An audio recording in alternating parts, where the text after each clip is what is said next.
The Turin royal canon records the mysterious Shemsu-Hor, the followers of Horus, as rulers who came before Egypt's first pharaohs, reigning in an age the Egyptians themselves regarded as half myth, half memory. If the ancient Egyptians believed kings existed before the beginning of their own recorded history, what memory were they trying to preserve? That mystery is only the beginning. Ancient Egypt is filled with baffling inscriptions, vanished tombs, unexplained artifacts, and stories that have resisted centuries of excavation and debate. In this collection of 22 historical mysteries, each chapter uncovers another unanswered question from one of history's most studied civilizations. Some clues challenge accepted history, others only deepen the uncertainty. We'll begin where Egypt itself claimed its story started. The papyrus is fragmented now, its columns broken by time and fire, kept behind glass in the Museo Egizio in Turin. Scholars call it the Turin King List, a document copied during the reign of Ramesses II, itself a copy of something older still. Read across its damaged rows. The names of familiar pharaohs appear in careful sequence: Menes, Djoser, Khufu. But scroll back further, past the first dynasty, past the point where Egypt is supposed to begin, and the list does not stop. It continues into a category of rulers the scribes called the Shemsu-Hor, the followers, or companions, of Horus. According to the papyrus, and echoed centuries later by the Egyptian priest historian Manetho, these were not men remembered as ordinary kings. They were described as a line of divine or semi-divine rulers who governed Egypt for a span of time so vast that the figures themselves seem to resist belief. Different fragments and later transcriptions suggest reigns totaling somewhere in the thousands of years, in some versions stretching well beyond 10,000. No court records survive from this period.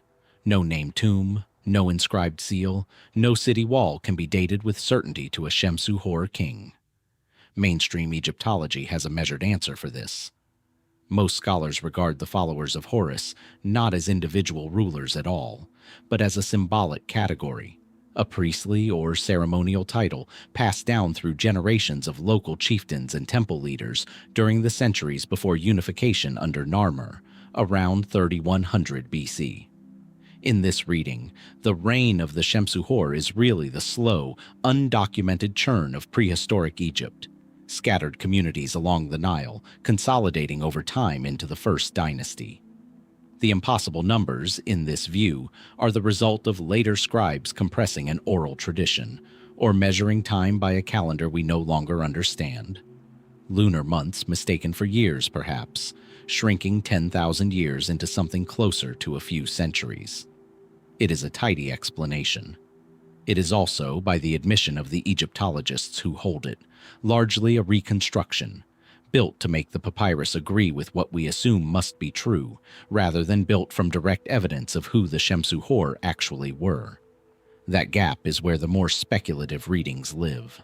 Some point to the consistency of the tradition itself, that a document as administratively precise as the Turin Canon, used by the Egyptians for their own dynastic record-keeping, would be an odd place to preserve pure myth without at least a kernel of remembered fact.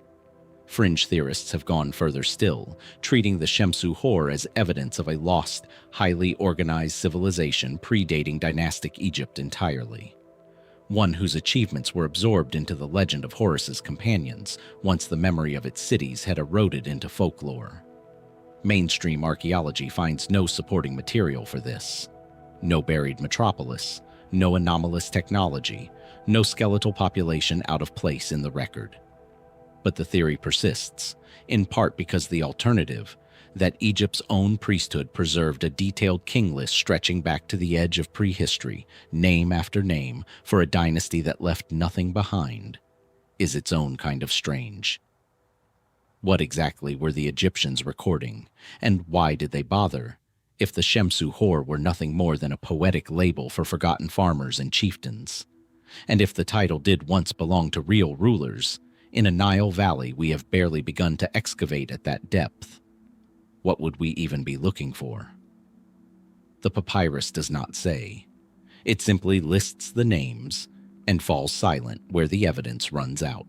Nearly 17 centuries after the first followers of Horus were said to have ruled, and more than 1,000 years after Narmer's unification made their reigns official history rather than legend, a different kind of rupture would strike Egypt, one that left far more evidence behind, and somehow proved just as difficult to explain.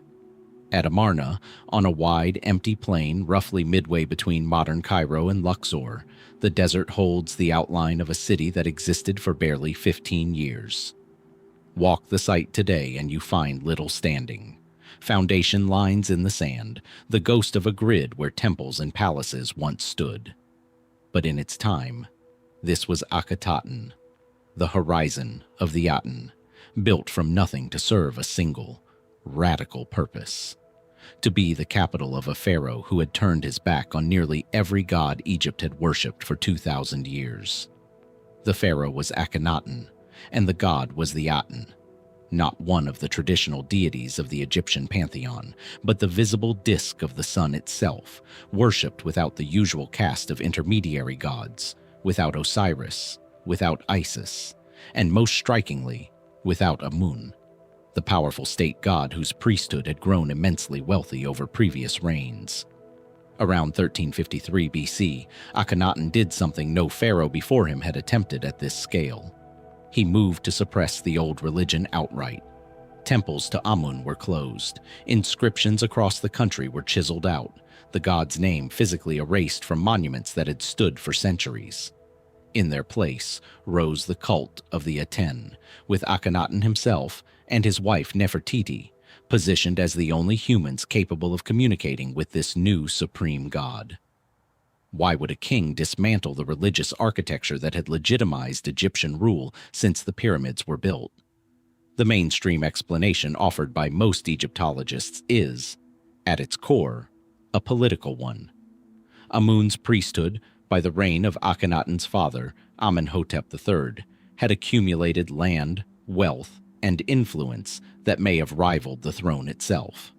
Elevating a new god, one with no existing priesthood, no independent power base, and no claim to loyalty except through the pharaoh, would have offered a direct route to reclaiming religious and economic authority. In this reading, the Aten was less a spiritual revelation than a political instrument, and Akhenaten was less a mystic than a ruler consolidating power by any means available. It is a coherent theory, grounded in the economics of temple estates and priestly influence that can be traced through surviving records. But it does not fully account for the tone of what survives from Akhenaten's own reign. The great hymn to the Aten, inscribed in the tomb of a courtier named A, reads less like political messaging and more like devotional poetry, describing a god who shines on all living things, who animates the chick inside the egg, who sustains every land whether or not its people can see the Nile. Was this the work of a shrewd political operator dressing up a power grab in religious language?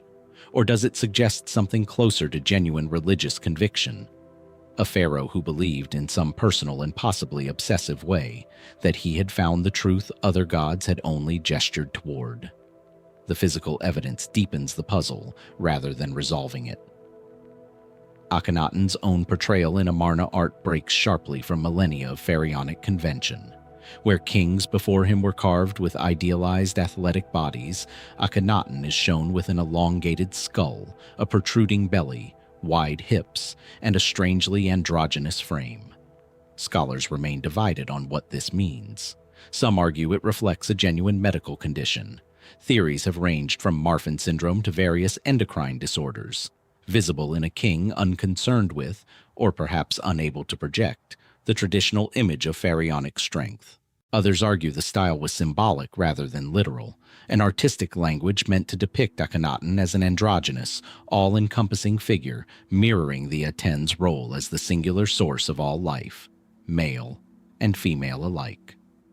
No consensus has emerged, and the mummy identified as Akhenaten's remains, itself a matter of ongoing dispute, has not settled the question. Then there is the matter of what happened after. Akhenaten's death, around 1336 BC, was followed almost immediately by the unraveling of everything he had built. His son, The boy king, better known to history as Tutankhamun, abandoned Akhenaten, restored the old gods, and changed his own name away from its Aten-associated form.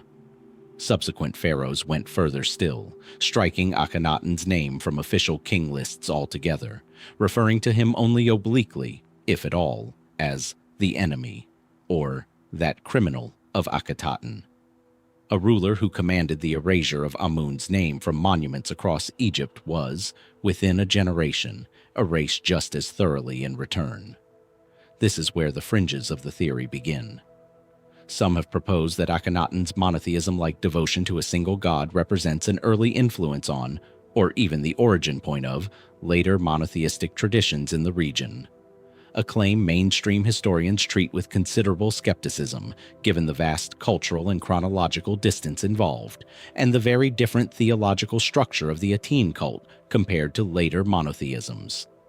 Others have speculated that Akhenaten's unusual physical depiction points to a hidden illness that shaped his entire worldview, or even that the Amarna period represents a kind of religious experiment we don't yet have the full context to interpret.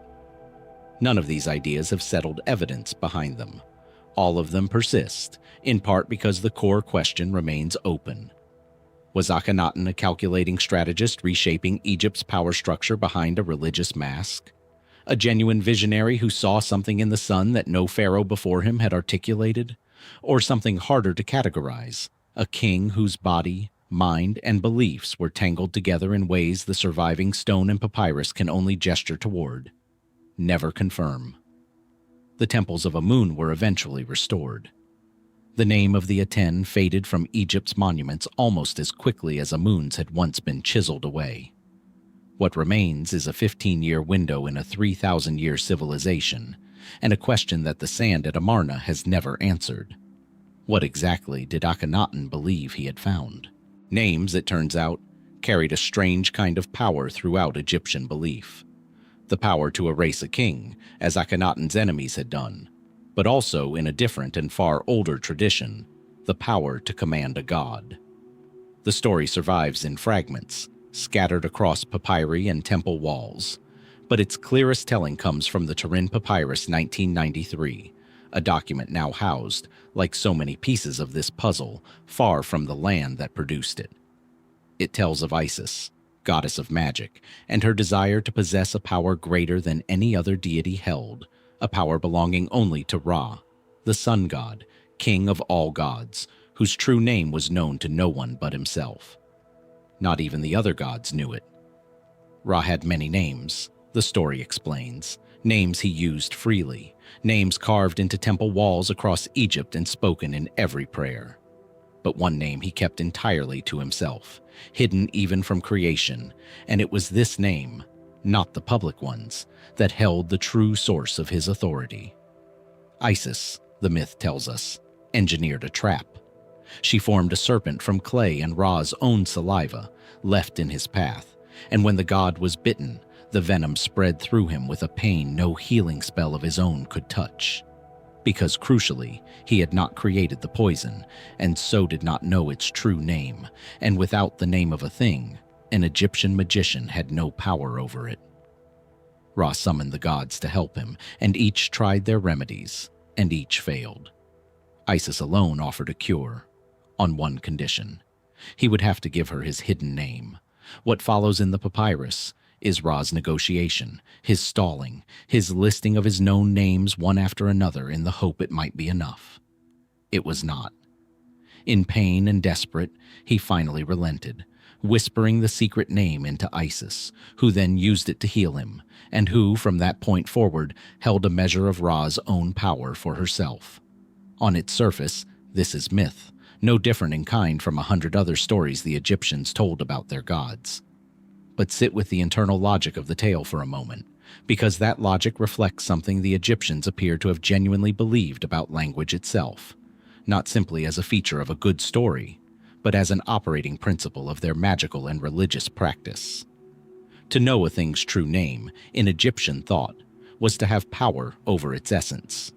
This is why so much temple magic, so much protective ritual recorded in surviving texts, hinges on the correct naming of demons, spirits, and diseases. A illness could be commanded to leave the body once a magician correctly identified, spoke aloud, its secret name. An enemy, living or dead, could be controlled through the same principle. Even the deceased needed their name preserved for their spirit to survive in the afterlife. Tomb inscriptions frequently include curses aimed specifically at anyone who would deface a name, because to erase it was to threaten the person's continued existence beyond death. This is where mainstream Egyptology situates the story, as a coherent expression of a documented belief system, one consistent with how names function elsewhere across Egyptian religious and funerary practice. The myth of Ra's secret name isn't an isolated oddity. It is, in this reading, simply the clearest surviving statement of a principle the Egyptians applied everywhere: to gods, to demons, to the dead, and, some scholars argue, to themselves. Individual Egyptians reportedly maintained multiple names throughout their lives, a public name used in daily affairs, and sometimes a second, more private name shared only with close family, precisely because a name, once known to others, was a form of vulnerability. But how far does this principle actually extend? That question is where the mystery deepens, because the sources leave real gaps. If every Egyptian, in theory, carried a private name for protection, why does so little direct evidence of the practice survive in personal records? Were these private names systematically hidden by design, meaning our absence of evidence is itself the expected result of the belief working exactly as intended? Or has modern scholarship, faced with a striking myth about Ra and Isis, overextended a single religious story into a broader cultural practice that never existed at the scale sometimes claimed? Beyond that boundary lie the more speculative interpretations. Some researchers of comparative religion have pointed to the strong resonance between the Egyptian concept of the hidden name and similar traditions found in Mesopotamian, Hebrew, and later Hermetic and Gnostic texts. Traditions where the true name of God is likewise considered unspeakable, unknowable, or dangerous to misuse. Whether this reflects a shared ancient inheritance, independent development of a common human intuition about language and power, or later cultures directly absorbing Egyptian ideas through centuries of contact remains genuinely unsettled among historians of religion.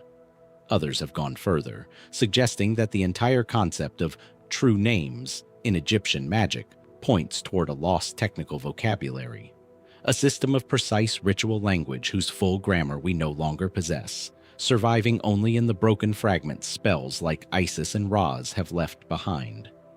What was actually encoded in a name, to the people who once whispered them over the sick, carved them into tomb walls, and buried them at the center of one of their oldest myths? Was it purely symbolic? A story about the danger of divine knowledge falling into new hands? Or does it point to a genuine ritual technology, a system of belief so precise that a single syllable was thought to separate helplessness from power? Ra's secret name, whatever it was, went with him. No papyrus preserves it. And perhaps that silence was always the point.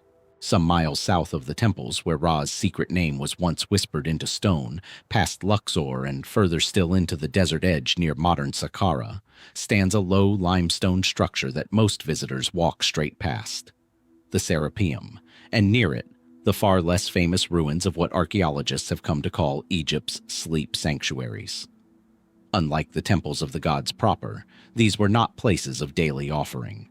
They existed for a single specific purpose: to induce dreams and to interpret them as messages from the divine. The clearest surviving evidence comes from Deir el-Bahari at the mortuary temple complex associated with the healing god Imhotep, and later the physician-deified figure Amenhotep, son of Hapu. Pilgrims who were ill or troubled or seeking guidance would travel to these sites, undergo a period of ritual purification, and then lie down to sleep within the temple precinct itself, a practice scholars now generally refer to by its Greek name, incubation, borrowed from the later and more thoroughly documented dream temples of the Greco-Roman world, but rooted, the evidence suggests, in genuinely Egyptian precedent. What happened next, according to surviving temple texts and the accounts of visitors who described the practice centuries later, was this. The god was believed to enter the dream directly, delivering a diagnosis, a warning, or a solution to whatever problem had brought the sleeper there in the first place. Waking, the dreamer would report the vision to a resident priest, whose job was to interpret it, sometimes literally, more often symbolically, using guides that cataloged specific dream images and their meanings. One of the most complete surviving examples is the Dream Book of the British Museum, a papyrus dating to the reign of Rameses II, which lists dozens of dream scenarios in a strict formula. If a man sees himself in a dream, doing this, good, it means this. Or, if a man sees himself in a dream, doing that, bad, it means that. Seeing oneself eating crocodile flesh, the papyrus notes, was interpreted as good. Seeing one's own face in a mirror was interpreted as trouble ahead. The logic connecting the image to its meaning is not always obvious to modern readers, and this is, in itself, one of the quieter puzzles the sleep temples leave behind. Mainstream Egyptology situates the practice comfortably within the broader framework of ancient medicine, which did not separate the physical from the spiritual in the way modern practice does. Illness, in Egyptian thought, could stem from natural causes, but it could equally stem from the displeasure of a god, the intrusion of a hostile spirit, or an imbalance the sleeper had no ordinary way of perceiving. Dream incubation, in this reading, functioned as a form of diagnostic ritual, not unlike consulting an oracle, a structured method for seeking answers that conventional medicine, itself fairly sophisticated in Egypt, could not supply. The temples, under this explanation, were something like a hybrid of hospital and shrine, staffed by priests who combined pragmatic herbal and surgical knowledge with a genuine belief that the gods communicated through sleep. Where the picture becomes harder to hold steady is in the details of how the priests achieved consistent results. Temple texts occasionally reference substances or preparations given to pilgrims before they slept, incense burned in the sleeping chambers, and in some sources drinks or ointments whose exact composition was never fully recorded, or was recorded in terms so embedded in ritual language that modern scholars still debate whether they describe medicine, symbolism, or both. Were these preparations designed simply to calm and relax an anxious pilgrim before sleep? Or did some of them carry genuine psychoactive properties, shaping the content of the dreams the temple was designed to produce? The texts do not say plainly, and the ingredients named, some plant, some mineral, resist confident modern identification. This is not because the evidence is dramatic. It is because it is incomplete, fragmentary in exactly the places where the most interesting questions live. It is this gap that speculative researchers have moved into. Some have proposed that Egyptian dream temples represent an early, deliberate use of what modern researchers would recognize as sleep architecture.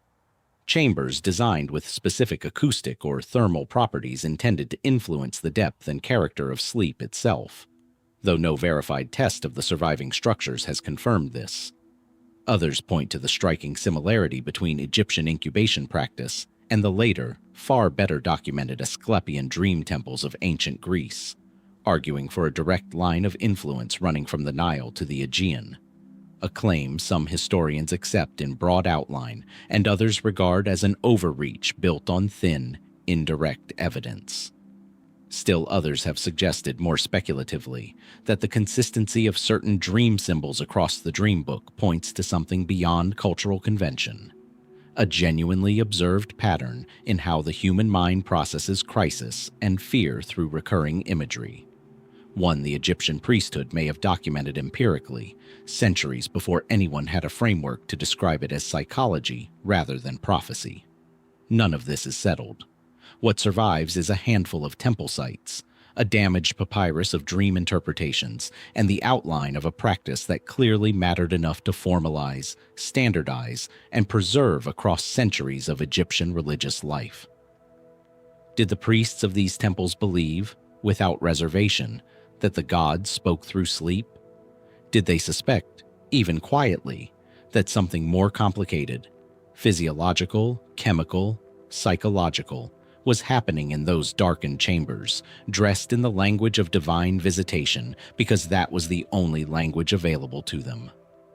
The sleepers who once lay down at Deir el-Bahari left their dreams recorded in stone and papyrus. What they actually experienced in that sleep, and why, remains exactly as far from certain now as it was 3,000 years ago. The dream book's papyrus rested in the hands of a single priest, interpreting a single sleeper's vision.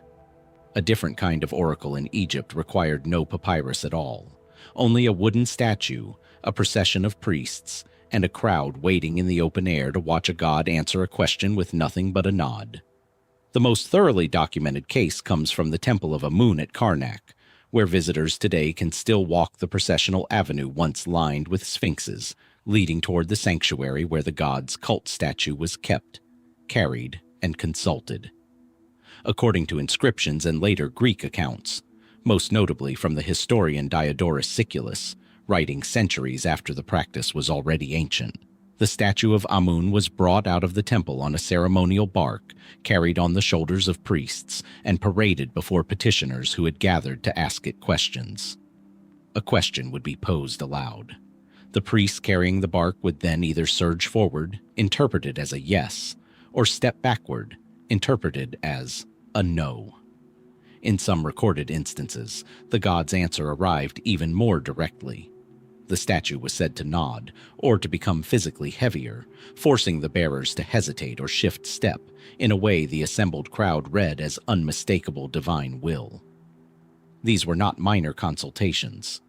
Oracle rulings from Amun at Karnak, and later from the famous Oracle of Amun at the Siwa Oasis, the same shrine Alexander the Great would travel deep into the western desert to visit in 331 BC, seeking confirmation of his own divine parentage, carried enough weight to settle disputes over land ownership, confirm the legitimacy of royal succession, and even determine the guilt or innocence of individuals accused of crimes. Temple records preserve cases of workers appealing to the oracle to resolve wage disputes, and of officials asking the god to confirm appointments to religious office.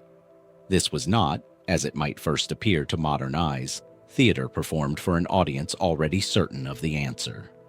The oracle functioned, within Egyptian civic life, as something closer to a court of final appeal, one whose verdict, once delivered through the movement of the god's statue, was treated as binding. The mainstream explanation for how this worked has never required anything mysterious.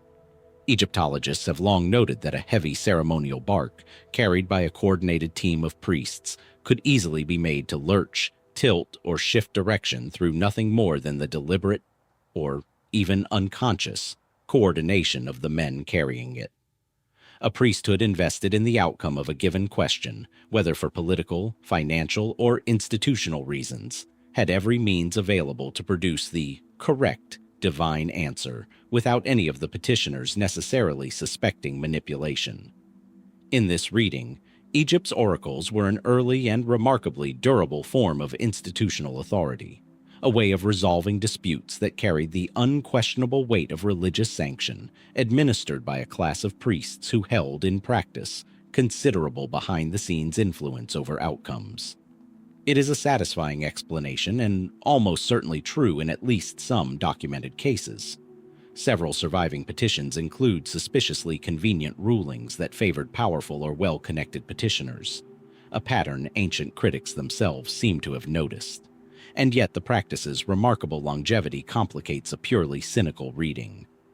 Oracle consultations at sites like Karnak and Siwa persisted for well over 1,000 years, surviving political upheavals, foreign conquest, and changes in the priesthood itself, continuing to draw serious petitioners from ordinary Egyptians and foreign kings alike.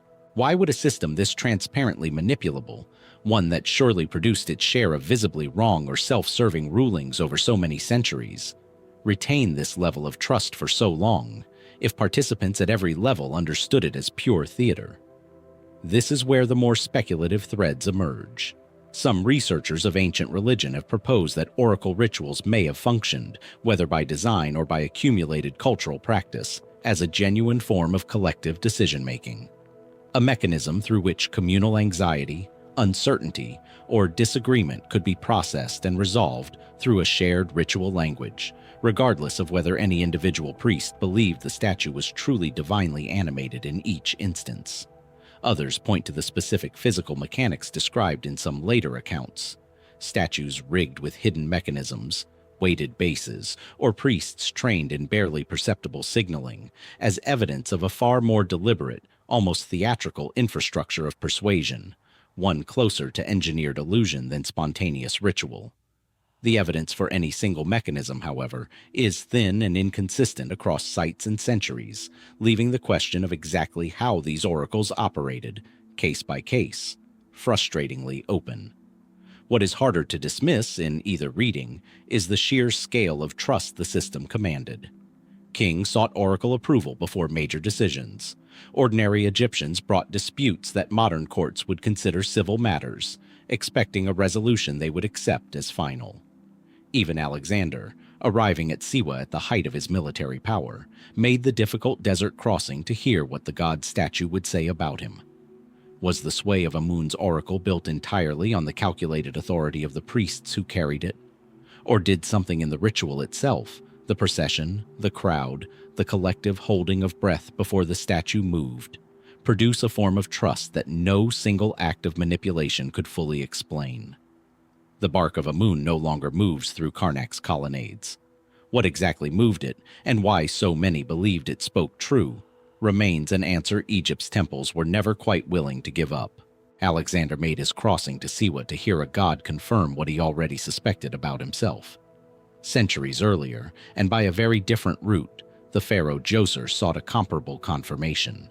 Not from an oracle's nod, but from his own body, tested in a stone courtyard built to outlast him by 4,500 years. That courtyard still exists, just east of Djoser's step pyramid at Saqqara, though most visitors to the site walk past it without knowing what it once held.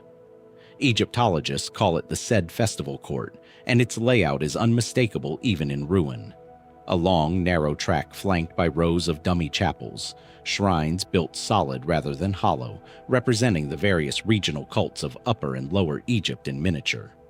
This was the stage for one of the strangest and best attested royal rituals in Egyptian history, a ceremony known as the Heb-Sed, traditionally held after a king had reigned for 30 years, and then repeated at shorter intervals afterward.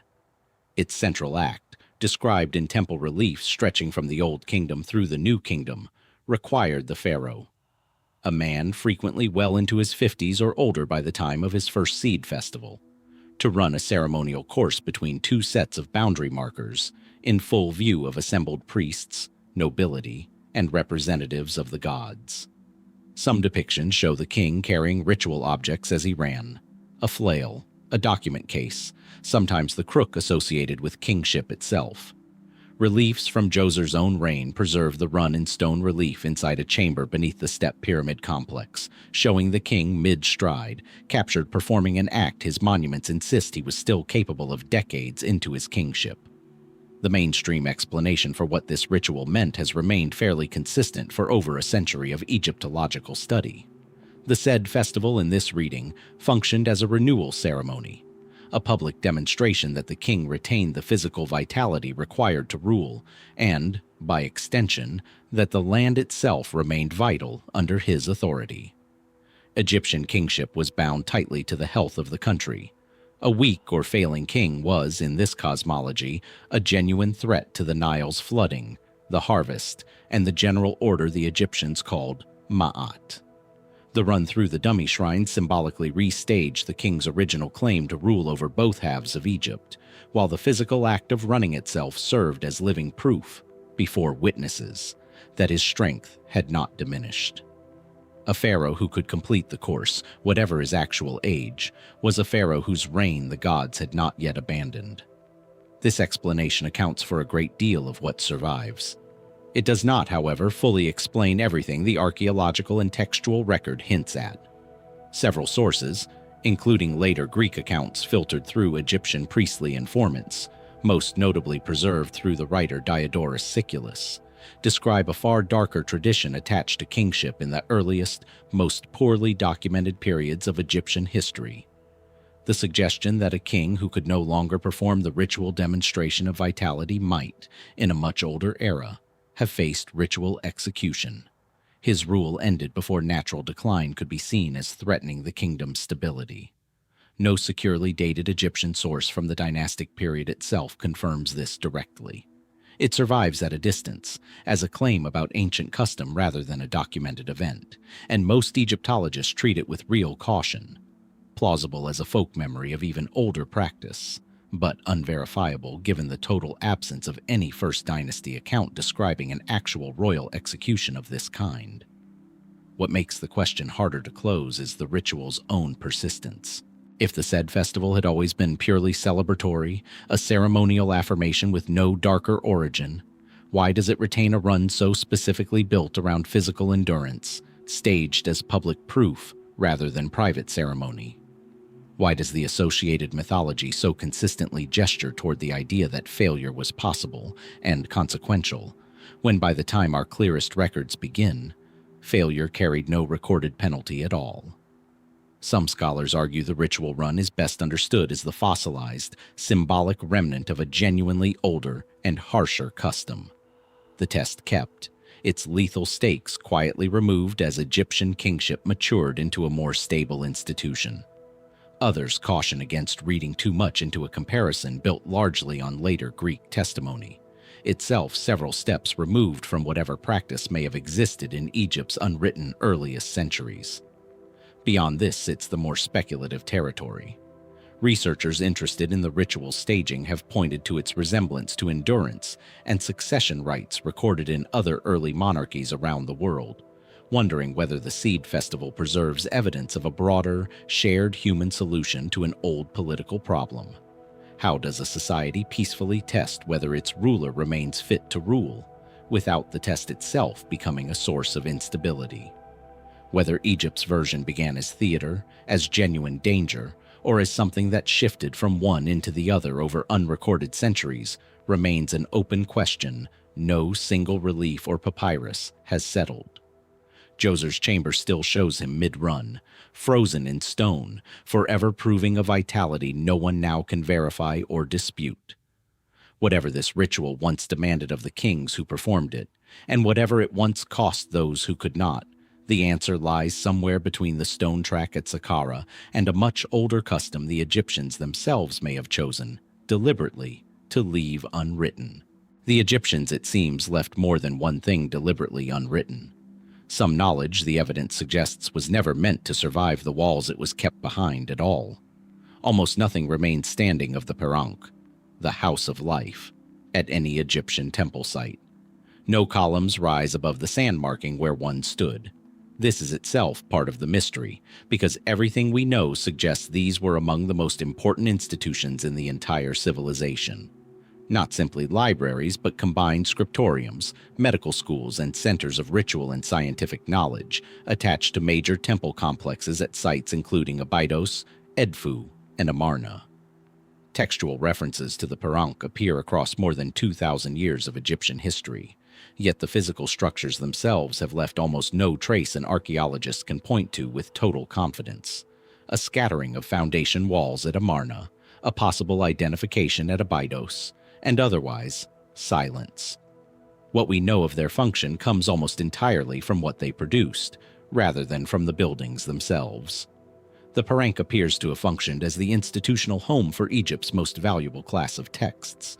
Medical papyri describing surgical procedures and pharmacological treatments, mathematical and astronomical texts used for calendar keeping and temple administration, ritual and magical compendia, and copies of religious works considered too significant to entrust to ordinary scribal schools. The scribes trained and working within its walls held a status well above the general literate class.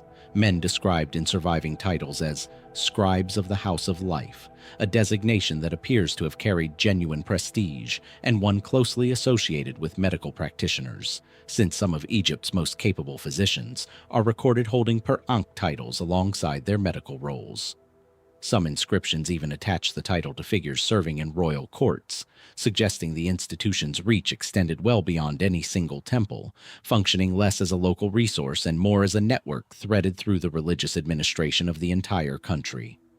The mainstream explanation situates the Ankh comfortably as an ancient equivalent of a research university or a national archive, a place where texts were composed, copied, corrected, and stored, staffed by an educated priestly and scribal elite who oversaw both the practical sciences of the day and the more esoteric religious material connected to temple ritual. In this reading, its absence from the archaeological record isn't a mystery at all, simply an outcome of what these buildings were made of and where they stood.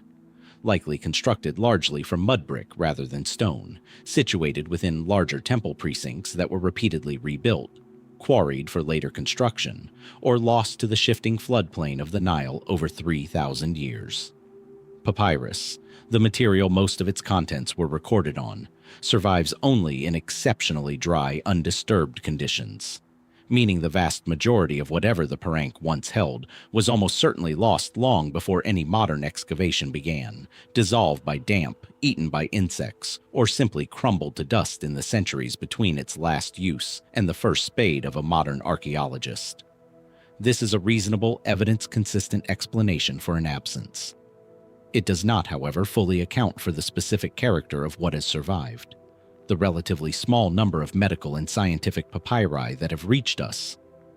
The Edwin Smith Papyrus, with its startlingly clinical, almost dispassionate descriptions of trauma surgery and prognosis, or the Ebers Papyrus, cataloging hundreds of remedies and diagnostic observations, display a level of empirical, systematic thinking that stands in some tension with how thoroughly the institutions that likely produced them have vanished.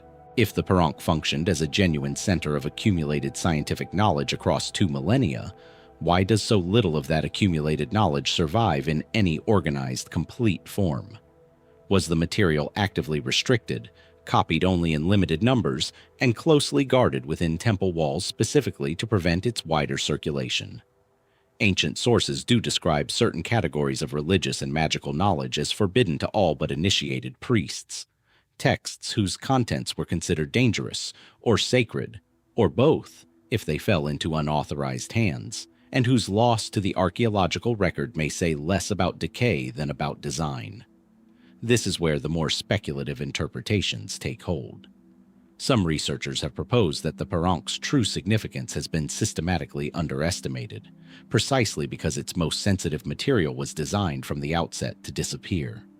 Housed in structures deliberately built without the permanence given to tombs and temples, and copied only within a closed, self-perpetuating scribal tradition that had no interest in the material reaching outsiders, ancient or modern.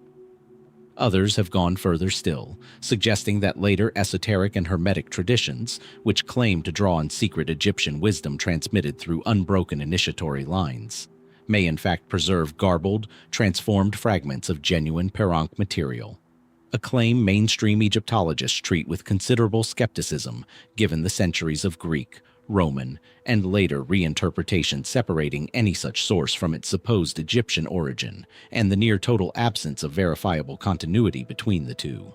What was actually written on the shelves of the House of Life, in the buildings we can barely locate today, by scribes whose surviving titles hint at a knowledge base we have only fragments of? Was it simply a working archive, gradually and unremarkably lost to time and damp, no different in fate from any ancient library subject to the ordinary erosions of history? Or did an institution built specifically to guard Egypt's most significant knowledge succeed in the end at the one task it was truly built for, keeping the bulk of what it held out of anyone's hands but its own? The foundations of the Ankh lie mostly unexcavated, mostly unmarked, beneath temple grounds still being surveyed today. What they might still hold, if anything survives at all, remains an open question the sand has not yet answered. Whatever the Ankh scribes recorded and guarded, one class of text almost certainly passed through those walls before it ever reached a tomb. The instructions for a ritual performed not on the living, but on the dead, and on the statues and images meant to hold them. In a small side chamber of the Metropolitan Museum's Egyptian collection sits an adze, a curved woodworking tool, its blade small enough to fit in a palm, carved originally to shape timber. Displayed among gold and painted coffins, it looks almost incidental, easy to walk past. But this particular class of object, replicated across dozens of tomb reliefs and temple scenes, was the central instrument of one of the most important rituals in Egyptian religion, the opening of the mouth ceremony, performed on mummies, statues, and temple images alike, intended to restore the senses to a form that had none.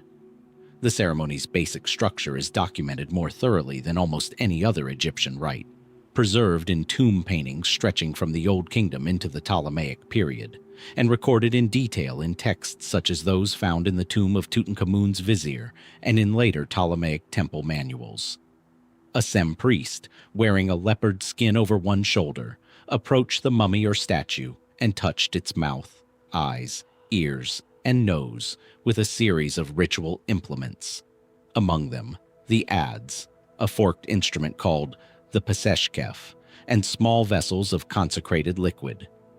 Each touch was accompanied by recitation, restoring, according to the texts, the ability to breathe, to see, to hear, to eat, and speak in the next world. Without this ceremony, Egyptian belief held, a mummy remained an inert object no matter how elaborately it had been wrapped and provisioned, a body prepared for eternity that could not actually use any of it.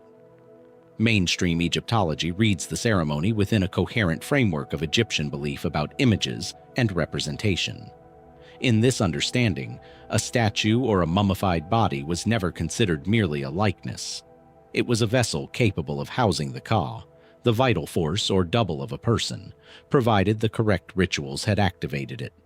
The opening of the mouth functioned as the activation mechanism, the specific technical procedure that transformed an inert carved or embalmed form into something a spirit could genuinely inhabit and use.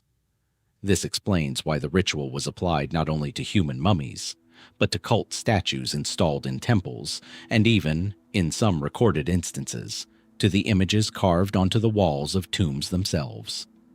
The logic is internally consistent, and it aligns with a broader Egyptian conviction, well attested across religious texts, that the correct performance of ritual, precise, unaltered, correctly spoken, carried real, functional consequences, not merely symbolic ones.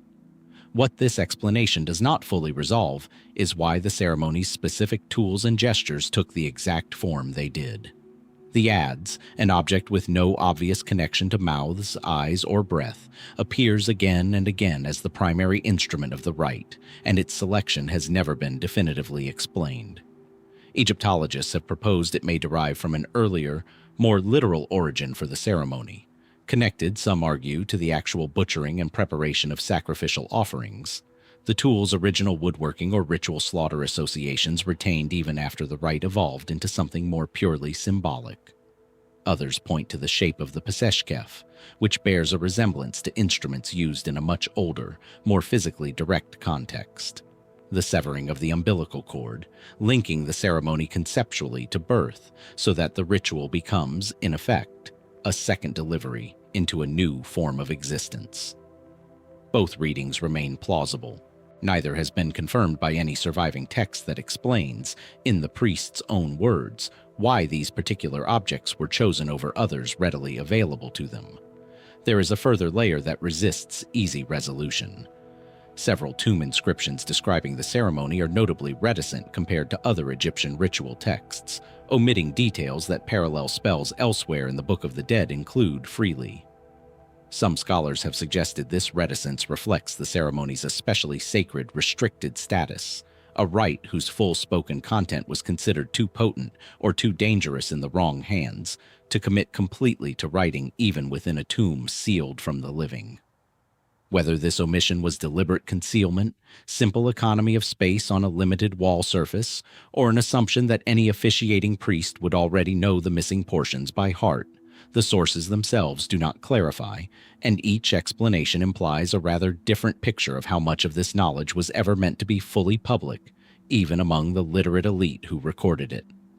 Beyond this sit the more speculative interpretations, largely outside mainstream Egyptology, proposals that the ceremony encodes an older, forgotten understanding of consciousness and animation, one in which the Egyptians believed they had identified something genuine and repeatable about how awareness could be called into an object, tested and refined across centuries of ritual practice, rather than accepted purely on faith. Mainstream scholars find little in the textual record to support this beyond the ceremony's evident seriousness and longevity, but that longevity is itself worth sitting with. Why would a rite persist, essentially unchanged in its core gestures, for well over 2,000 years, unless something about it continued to satisfy the exact need it was built to answer? The ad still sits behind its glass case, waiting, as it has for millennia, for a mouth that was never truly opened at all.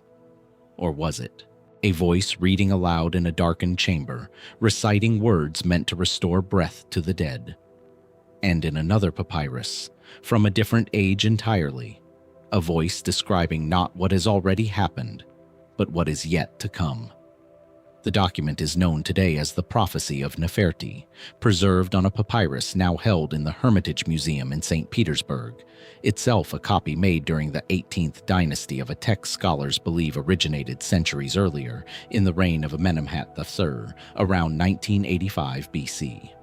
Its narrative frame presents itself as ancient even by Egyptian standards. A sage named Neferti, summoned to the court of the Old Kingdom Pharaoh Sneferu, delivers a vision of Egypt's future collapse. A land fractured by civil war, the Nile failing to flood, foreigners settling in the delta, and the social order turned upside down, before a savior king named Ameni arrives to restore unity and prosperity to the two lands. The framing device places the vision more than 700 years before the events it actually describes, a gap the text itself makes no attempt to shorten or explain away. Egyptologists have long recognized what this text almost certainly is. Not a genuine prophecy composed centuries before the events it describes, but a piece of political literature written after the fact, during or shortly after the reign of the very king it appears to predict. Ameni is now widely understood as a poetic shorthand for Amenemhat III himself, and the chaos Neferti describes maps closely onto the genuine turmoil of Egypt's first intermediate period. The fractured era, Amenemhat's 12th dynasty, actually emerged from and worked to legitimize. In this reading, the prophecy of Neferti functioned as royal propaganda dressed in the language of ancient prediction, a text designed to retroactively cast a new dynasty's rise as something foreseen, even ordained, by a wise man from Egypt's most revered past. This genre, sometimes called vaticinium ex eventu, prophecy after the event, is well documented across other ancient literatures, and the Egyptian case fits the pattern closely enough that most scholars treat its propagandistic function as settled, comparable in intent to other Middle Kingdom works commissioned to reinforce the same dynasty's legitimacy. And yet the text's staying power complicates a purely cynical reading of its origins. The Prophecy of Neferti was not a document produced once and discarded. Copies continued to be made for well over 500 years after Amenemhat's reign had ended, long after its immediate political usefulness to that specific dynasty had passed. Scribes in the New Kingdom, centuries removed from the succession crisis the text was ostensibly written to justify, were still copying Neferti's vision of collapse and restoration as a valued piece of literature in its own right, taught in scribal schools as an example of elevated literary style.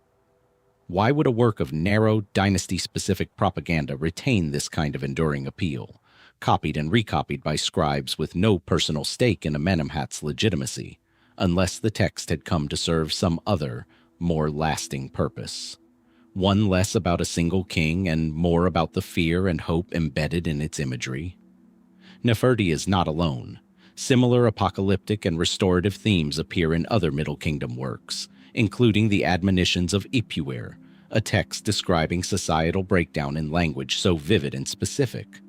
Rivers running red, the poor becoming rich and the rich reduced to poverty, the dead cast into the river for lack of proper burial. That some later readers, well outside the bounds of mainstream Egyptology, have drawn direct comparisons to the plagues described in the biblical book of Exodus. Mainstream historians generally reject any direct connection, noting significant chronological gaps of many centuries and pointing out that societal collapse literature describing similar reversals The low made high, the natural order inverted, appears independently across many ancient cultures facing their own periods of instability, without requiring any borrowing between them. But the comparison persists in popular discussion precisely because the imagery is specific enough to invite it, whatever its actual origin, and the surviving papyrus of Ippur itself is damaged enough at the start and end that scholars cannot even agree on how the composition originally concluded. What remains harder to dismiss is the broader pattern these texts represent. An apparent Egyptian literary tradition genuinely preoccupied with cycles of collapse and restoration, composed and preserved by a priestly and scribal class that had every institutional reason to reinforce the idea that pharaonic order was both fragile and, ultimately, always destined to be renewed. Were these texts understood by their audiences as historical allegory, safely distant from any real expectation of literal future events? Or did some measure of genuine anxiety about the future, about the Nile's flood failing, about foreign incursion, about the collapse of the very order these texts describe, shape their composition and their surprisingly long life in scribal libraries? The Ankh among them, where such politically and religiously significant material was most likely stored and copied, studied, and passed down largely unchanged. The papyrus in St. Petersburg does not resolve this.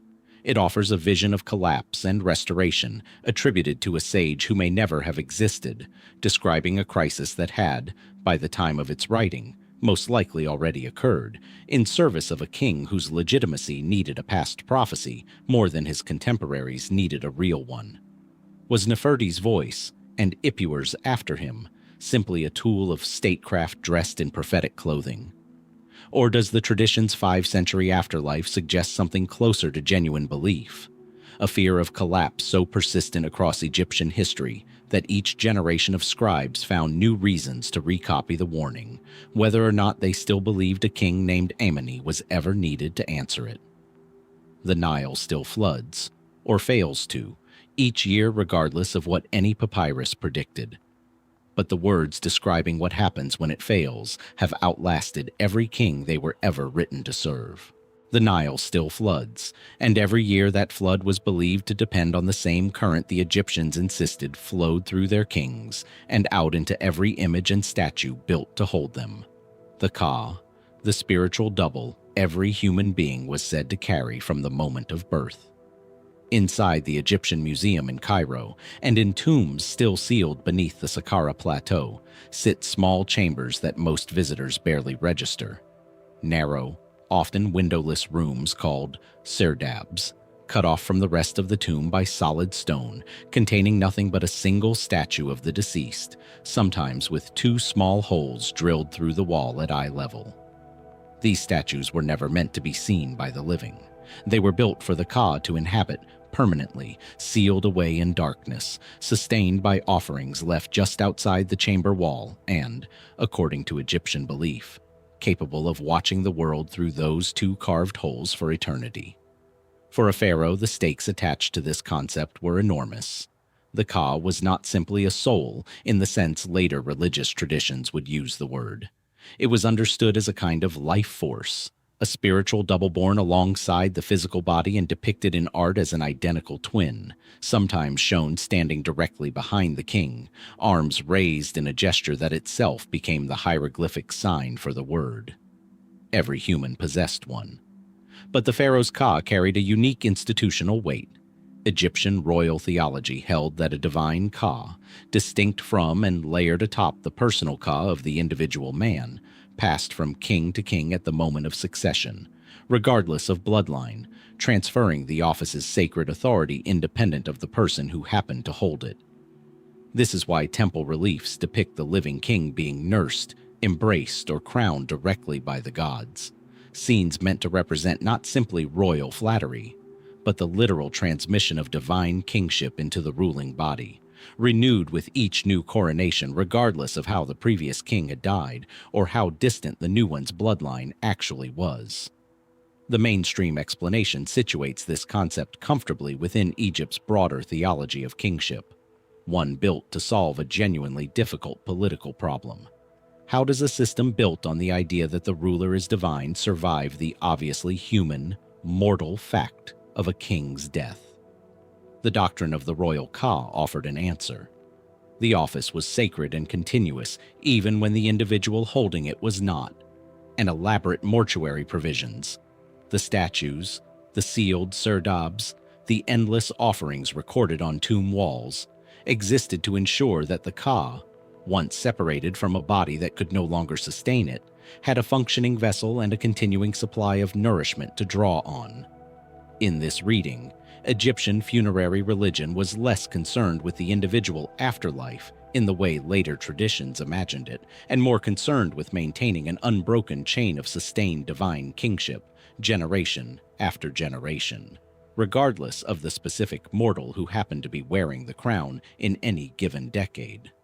What this explanation accounts for less completely is the sheer material investment poured into sustaining something invisible. Offering lists inscribed in royal tombs catalog thousands of individual food items, specific breads, cuts of meat, quantities of beer, recorded with an obsessive, almost bureaucratic precision, meant to be magically activated by the mere act of inscription even after the physical offerings ran out or were stolen. Entire priesthoods, known as K-priests, were established and funded, sometimes for generations, specifically to maintain a single deceased king's offering cult, their positions in some cases passed down within a family across several reigns. Why commit this scale of ongoing resources to a concept if it functioned purely as political theology, a useful fiction for stabilizing succession? Political legitimacy, once secured by a new king's coronation, arguably required no further daily upkeep at all. This is where the harder questions sit, unresolved by the offering lists themselves. Were the K-priests and the officials who funded their work across generations engaged in a ritual practice they understood as purely symbolic, the correct performance of tradition and nothing more? Or did a genuine sustained belief persist that something was actually present in those sealed serdab chambers, watching through the carved eye holes, requiring the offerings as literally as a living body requires food? The Egyptians left no text explaining which of these possibilities they themselves considered more likely, and the fact that both readings were probably held simultaneously by different individuals across 3,000 years of practice only deepens the difficulty of pinning down a single, settled answer. Contracts endowing K-priest positions, some naming specific fields set aside solely to fund future offerings, suggest the arrangement was treated as a binding, permanent obligation, not a gesture abandoned once the political moment that inspired it had passed. Beyond the mainstream reading lie more speculative interpretations, largely outside professional Egyptology. The suggestion that the concept of the Ka reflects a genuinely older, pre-dynastic belief in some form of measurable vital energy, one the Egyptians attempted to formalize into religious doctrine without ever fully articulating its underlying mechanism, or comparisons drawn to later esoteric traditions describing subtle bodies and vital doubles in strikingly similar language. Mainstream scholars generally regard these parallels as coincidental, products of a shared human intuition about the gap between body and animating force, rather than evidence of direct transmission, though few can say with total confidence where that intuition first took the specific, elaborate institutional form it did along the Nile. The serdab chambers remain sealed in most tombs where they survive, their statues still facing outward through two carved holes, still waiting, according to the belief system that built them, to be fed. Whether anything has ever looked back through those openings, or whether the offerings left outside were always simply food for no one, is a question the stone itself has kept perfectly, deliberately silent about. Long before any offering was left outside a serdab wall for a silent double to consume, another Egyptian tradition insisted that a person's fate was decided at the moment of birth, not by a single deity, but by 7 of them, arriving together and speaking in one voice. The clearest surviving account comes from a New Kingdom folk narrative known today as the Tale of the Doomed Prince, preserved on a papyrus in the British Museum, its ending lost to damage that has frustrated readers for over 3,000 years. In it, a king longs for a son, and when one is finally born, 7 goddesses called the Hathors arrive at the birth to pronounce his destiny. Their verdict is blunt and merciless. The boy will die by a crocodile, a snake, or a dog. The rest of the story follows the prince's desperate, ultimately futile efforts to outrun a fate spoken over him before he had drawn a single independent breath. Sealed away in a tower, married in secret, fleeing to foreign lands, each precaution circling back toward the same 3 dangers named at his birth. The 7 Hathors were not confined to this one story. They appear across a range of Egyptian sources, from magical spells to temple reliefs, consistently associated with childbirth and the pronouncement of destiny, sometimes depicted as a group of women carrying tambourines, present at the moment a child entered the world specifically to declare what kind of life and death awaited it. In some texts, they are joined by other birth deities. Meskenet, associated with the birthing bricks used in Egyptian delivery, and Shai, a figure representing fate itself, forming a small cluster of forces the Egyptians understood to gather at the exact threshold between non-existence and life, doing something no living person could witness directly, yet everyone apparently accepted as fact. Their number, always fixed at 7, is itself worth pausing on, since Egyptian religious thought elsewhere shows a marked fondness for that specific figure. 7 gates in the underworld, 7 arrows of Sekhmet capable of bringing plague, suggesting the choice was not incidental but drawn from a wider symbolic vocabulary the Egyptians applied deliberately to moments of maximum danger and consequence. Mainstream Egyptology reads the 7 Hathors within a broader and well-documented Egyptian preoccupation with fate, one that coexisted somewhat uneasily by modern standards with an equally strong belief in personal responsibility and free choice. Hathor herself was among the most widely worshipped goddesses in Egypt, associated with love, motherhood, music, and joy, and her 7-fold appearance in birth mythology likely reflects a specific ritual and symbolic function distinct from her broader cult, a specialized aspect of a major goddess, invoked at one of life's most dangerous and unpredictable moments. Childbirth in ancient Egypt carried genuinely high mortality risk for both mother and infant, and the presence of destiny. Pronouncing goddesses at that threshold may have served, in this reading, a psychologically coherent purpose, framing an uncontrollable, terrifying event within a structure of divine authorship, offering meaning, however grim, in place of pure chance. This explanation accounts for the emotional logic of the myth without fully resolving its narrative mechanics. If the Hathor's pronouncement in the Doomed Prince story was absolute and unchangeable, why does the tale spend so much of its length depicting the prince's active, resourceful attempts to escape it? Egyptian storytelling elsewhere shows clear interest in outcomes that reward cleverness and virtue. A purely fatalistic universe, in which the ending is fixed at birth regardless of what the protagonist does, sits somewhat awkwardly against this broader narrative tradition. And it is here that the story's damaged final section becomes genuinely frustrating rather than merely inconvenient. The papyrus breaks off before revealing whether the prince ultimately dies as foretold, escapes his fate through some unrecorded twist, or reaches an ambiguous resolution the Egyptians themselves may have been comfortable leaving open. Scholars have proposed all 3 endings as plausible reconstructions. None can be confirmed. This gap has become one of the more genuinely debated points in Egyptian literary studies, precisely because so much rests on it. Was Egyptian fate understood as truly fixed, a pronouncement no action could alter, making the prince's struggle a form of tragic irony the audience was meant to recognize from the outset? Or did Egyptian belief allow for a more negotiated relationship with destiny, in which the Hathor's words set the general shape of a life without dictating its exact inevitable conclusion, leaving room for the prince's vigilance and virtue to matter, even against 3 declared threats? The difference is not a minor textual curiosity. It touches on how ancient Egyptians actually understood the relationship between divine will and human agency, a question the surviving fragment simply does not let us answer with confidence. Beyond this sits a more speculative line of inquiry. Some researchers have noted the striking structural resemblance between the seven Hathors and later folkloric traditions of fate-deciding figures appearing at a child's birth.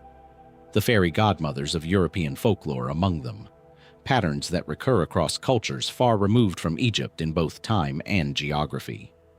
Whether this reflects a shared human tendency to imagine destiny in this particular narrative shape, or a more direct thread of cultural transmission running outward from the Nile, remains unresolved and is treated with appropriate caution by mainstream scholars, given the vast distances and centuries involved. What did it mean to the parents standing at a birth in ancient Egypt to believe seven goddesses had just spoken their child's ending aloud? Did they understand this as an unchangeable verdict, or as a warning to be met with vigilance, ritual protection, and careful choices for the rest of that child's life? The papyrus that might have told us how the prince's own story ended is torn precisely at the place we need it most, leaving the seven Hathors' final word exactly as unreadable now as the fate they were said to speak. Dust. Fine. Pale. And endless, drifting in a shaft of light that cuts through a crack in ancient stone. Somewhere above, wind moves across a temple roof that has stood for over 3,000 years. And in that hush, in that suspended particle of light, there is a silence so complete it feels deliberate, as though the very air had been asked to forget something. That silence lives here, in the Karnak temple complex at Luxor, on a wall that was once covered in careful hieroglyphs, and is now scarred with gouges. Not the wear of time, not the slow erosion of sand and wind. These marks were made by hands deliberately, methodically, chiseling out a name that some ancient authority decided the world should never speak again. This is the practice historians call damnatio memoriae, the condemnation of memory. And nowhere does it appear more hauntingly than in the story of ancient Egypt's erased pharaohs. Walk through certain temples along the Nile, and you will notice it if you know where to look. Cartouches, those oval seals that once held a king's sacred name, chiseled smooth, sanded down, sometimes replaced entirely with another ruler's name pressed crudely over the ghost of the original. Faces on statues, carefully recarved. Reliefs showing a king's exploits, quietly reassigned to a successor. It is not decay. It is erasure. Precise, intentional, and strangely modern in its cruelty. Consider Hatshepsut, one of Egypt's most successful rulers, a woman who governed as pharaoh for roughly 2 decades during the 18th dynasty, overseeing prosperous trade expeditions and ambitious building projects, including her stunning mortuary temple at Deir el-Bahari. And yet, sometime after her death, her images were attacked. Her statues were smashed and buried in pits. Her name was chiseled from monuments and replaced with those of her father, her husband, or her successor, Thutmose III. For decades, Egyptologists assumed this was an act of posthumous vengeance, a stepson erasing a stepmother who had overshadowed his claim to the throne. But is that the whole story? Some scholars now suggest the destruction may not have been driven by hatred at all, but by something closer to political necessity, an attempt, perhaps decades later, to erase the precedent of a woman ruling as king, so that no future claimant could point to Hatshepsut as justification for challenging the traditional line of succession. If true, this was not personal revenge. It was the deliberate rewriting of what was politically possible, a kind of ideological correction, carved in stone. And Hatshepsut is far from alone.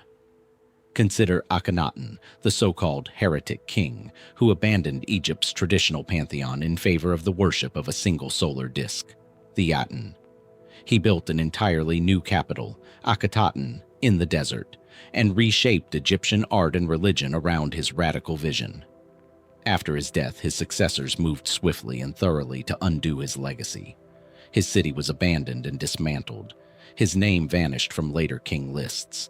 Even his son, Tutankhamun, whose birth name, Tutankhaten, honored the very god his father worshipped, changed his own name to erase the connection. Why go to such lengths?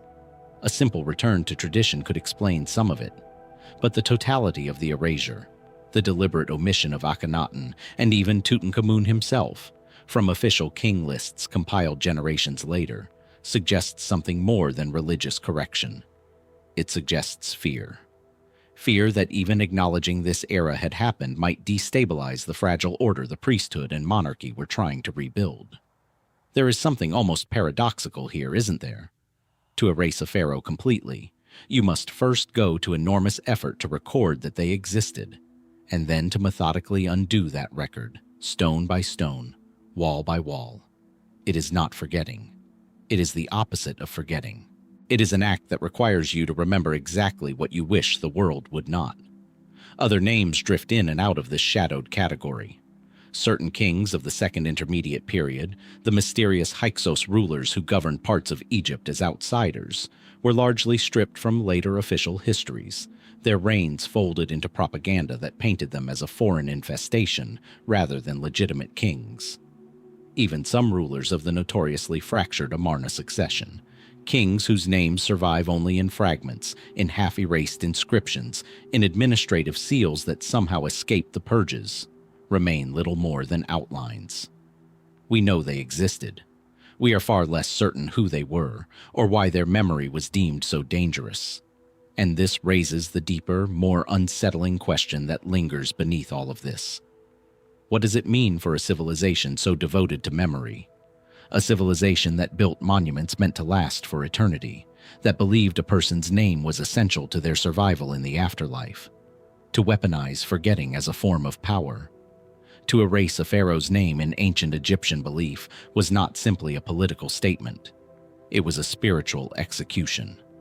Without a name, a soul could not be called forth in the afterlife. It could not receive offerings. It could, in the deepest sense the Egyptians understood, cease to exist at all. So when we look at these gouged cartouches, these smoothed-over faces staring blankly from ancient walls, we are not looking at simple vandalism. We may be looking at evidence of Egypt's oldest and most severe punishment, one that reached beyond death itself. How many other names have we lost entirely?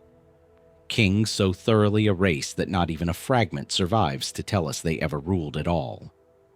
And if a king could vanish so completely from a civilization built on eternal memory, what else might still be waiting, silent and unnamed, beneath the sand? Some miles south of Karnak's ruined cartouches, past the modern edge of Luxor and beyond the reach of tour buses, the Nile bends quietly toward a cluster of temples half swallowed by the desert.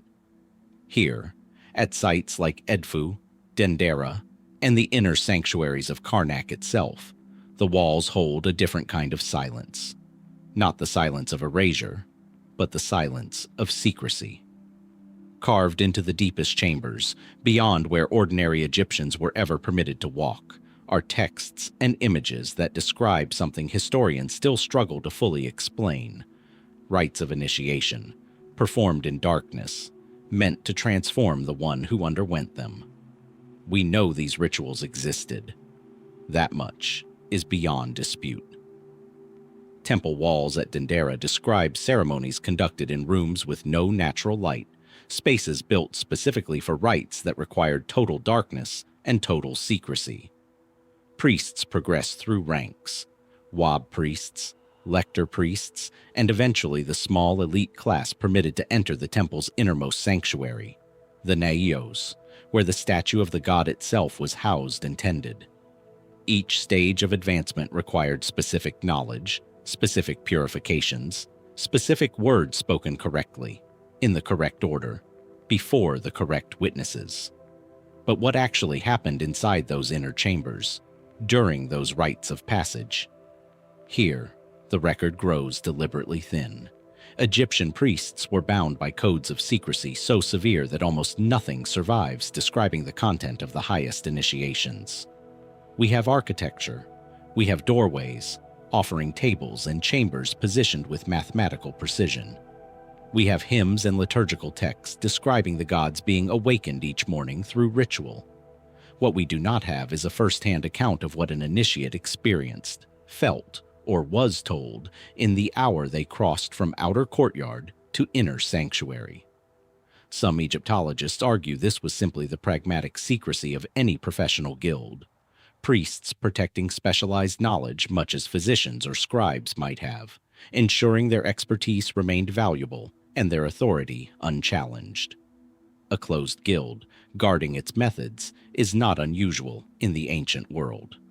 Under this reading, the mystery is simply the ordinary opacity of a bureaucracy that never intended outsiders to understand its inner workings. And yet certain details resist such a tidy explanation.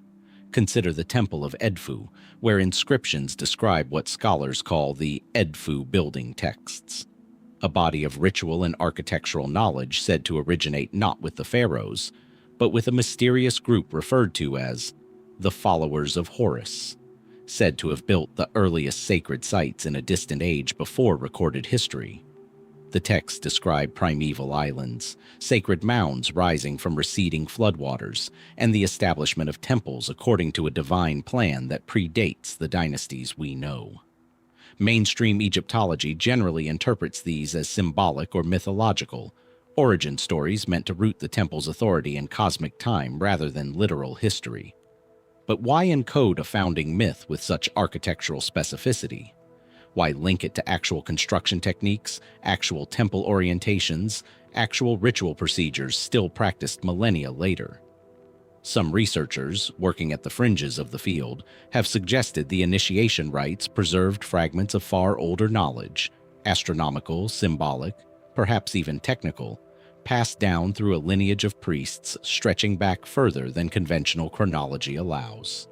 Mainstream scholarship remains skeptical of such claims and rightly points out how easily myth can be mistaken for memory, how origin stories serve political and religious functions without needing to reflect literal historical events. Still, the specificity of certain temple alignments, structures oriented with remarkable precision toward solstice risings, certain stars, certain celestial events, continues to invite the question of exactly how much practical, observational knowledge lived inside these secretive orders, and how it was transmitted from initiate to initiate in rooms sealed off from ordinary sight. There is also the matter of the objects. Temple inventories occasionally mention ritual implements whose exact function is no longer understood. Instruments used in ceremonies of opening, tools associated with rites of transformation, items that appear in relief carvings being held or presented during initiation scenes, yet never fully described in surviving texts. We can see the priest holding the object.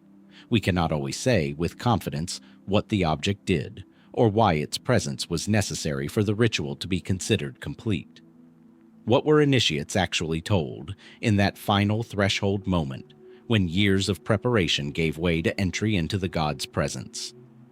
Did they receive knowledge, astronomical, medical, symbolic, that we have simply lost because it was never meant to be written down at all?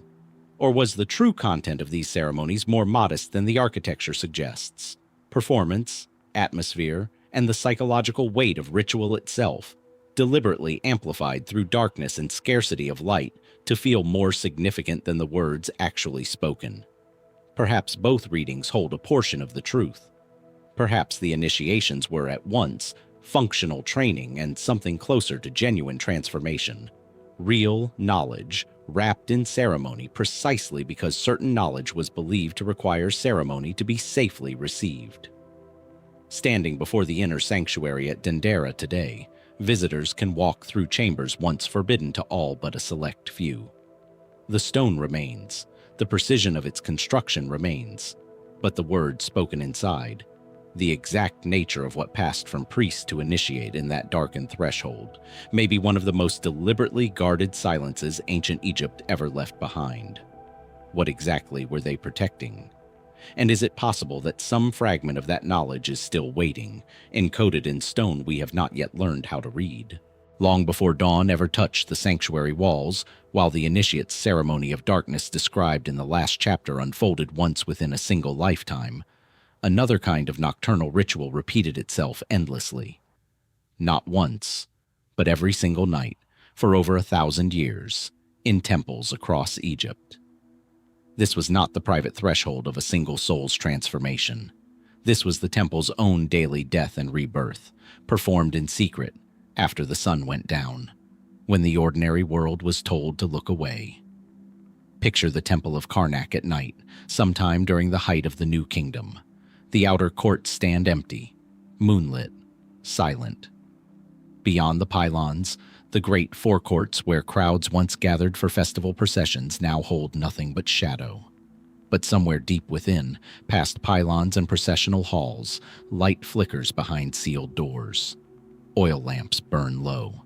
A handful of priests move through darkness with practiced precision, performing rites that almost no ordinary Egyptian would ever witness, rites whose purpose was not celebration, but maintenance, the literal cosmic upkeep of the universe itself. We know from surviving temple texts that these nighttime ceremonies were considered essential. Egyptian religious cosmology held that the sun god traveled each night through the underworld, facing chaos and the serpent Apep, fighting to be reborn at dawn. Temple ritual mirrored this cosmic drama on Earth. Priests performed rites to protect and empower the sun god during his most vulnerable hours, believing that without this nightly intervention, dawn itself might fail to arrive. The temple, in this sense, functioned as a kind of engine, a machine built from stone and ritual, humming quietly through the dark hours to keep the world turning. Fail to perform the rite correctly, the texts imply, and the failure would not simply disappoint the gods. It would ripple outward into the physical world, threatening the very order the Egyptians called Ma'at. This much is documented. Temple liturgies, particularly from sites like Edfu and Abydos, describe hourly rites conducted through the night, priests reciting specific spells at specific hours, timed with what appears to be considerable precision. Each hour of darkness was assigned its own god, its own danger, its own protective spell, a structure so detailed that scholars have reconstructed much of the sequence from surviving papyri and wall texts. But here is where the account grows harder to fully verify. How exactly did priests measure those hours in the depths of a windowless sanctuary, cut off from any view of the stars? Some Egyptologists point to star clocks, devices and star tables inscribed on the ceilings of certain tombs and temples, used to track the night through the position of specific constellations, most notably the imperishable ones, stars that never dipped below the horizon and so symbolized eternity itself. This is a well-supported mainstream explanation, and it demonstrates a genuinely sophisticated understanding of observational astronomy. But star clocks require a view of the sky. The innermost chambers where the most sacred nighttime rites were performed had no such view. So how were the hours kept, deep within sealed stone rooms where the ceremony's timing was said to matter enormously? Temple records offer only partial answers. Some inscriptions suggest external observers, stationed on rooftops, may have relayed timing information inward through intermediaries, priests posted at successive doorways, passing signals toward the sanctuary's heart. It's a plausible, practical solution, one that would have required remarkable discipline sustained night after night. But it is largely inferred rather than directly documented, reconstructed from fragments rather than confirmed by a single clear account of the system in operation. And then there are the objects that resist easy explanation altogether. Ritual implements associated specifically with nighttime rites.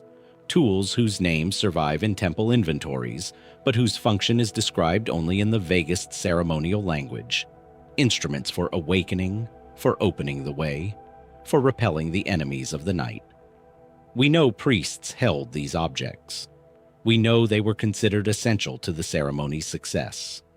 What we do not know, with any real confidence, is what physically distinguished a nighttime ritual implement from a daytime one, or why certain tools were forbidden to be touched by any light but lamp flame, or why some inventories list objects for these rites that appear nowhere else in the temple's daytime record at all.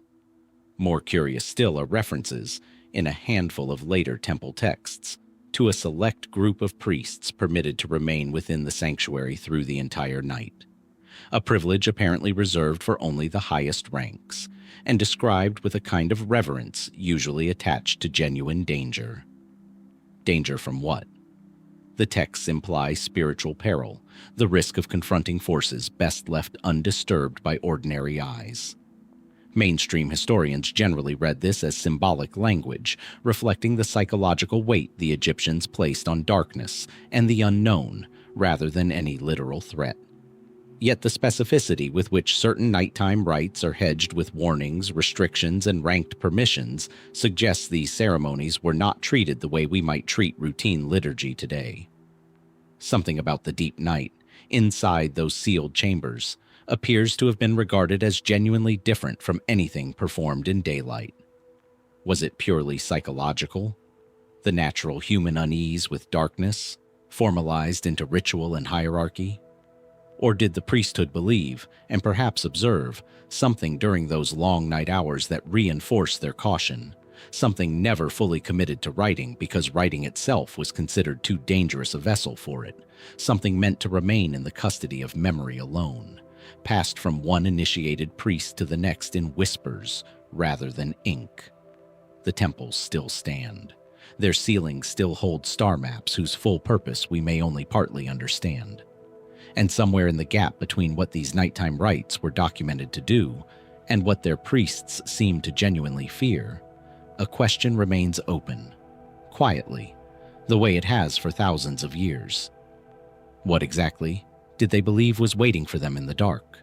Among the objects priests once carried through those sealed nighttime chambers, temple inventories describe a peculiar column-shaped implement, a symbol rather than a tool, but treated with no less reverence than any ritual instrument. It appears again and again in the hourly rites for the sun god's protection, held aloft, invoked by name. This same object, scaled up into monumental stone, stands at the center of one of ancient Egypt's strangest and least understood public ceremonies, the raising of the Djed pillar. The Djed is unmistakable once you know how to look for it. A stack of horizontal bands crossing a central shaft, tapering slightly as it rises, carved into temple walls, painted on coffins, worn as amulets around the necks of the living and the dead alike.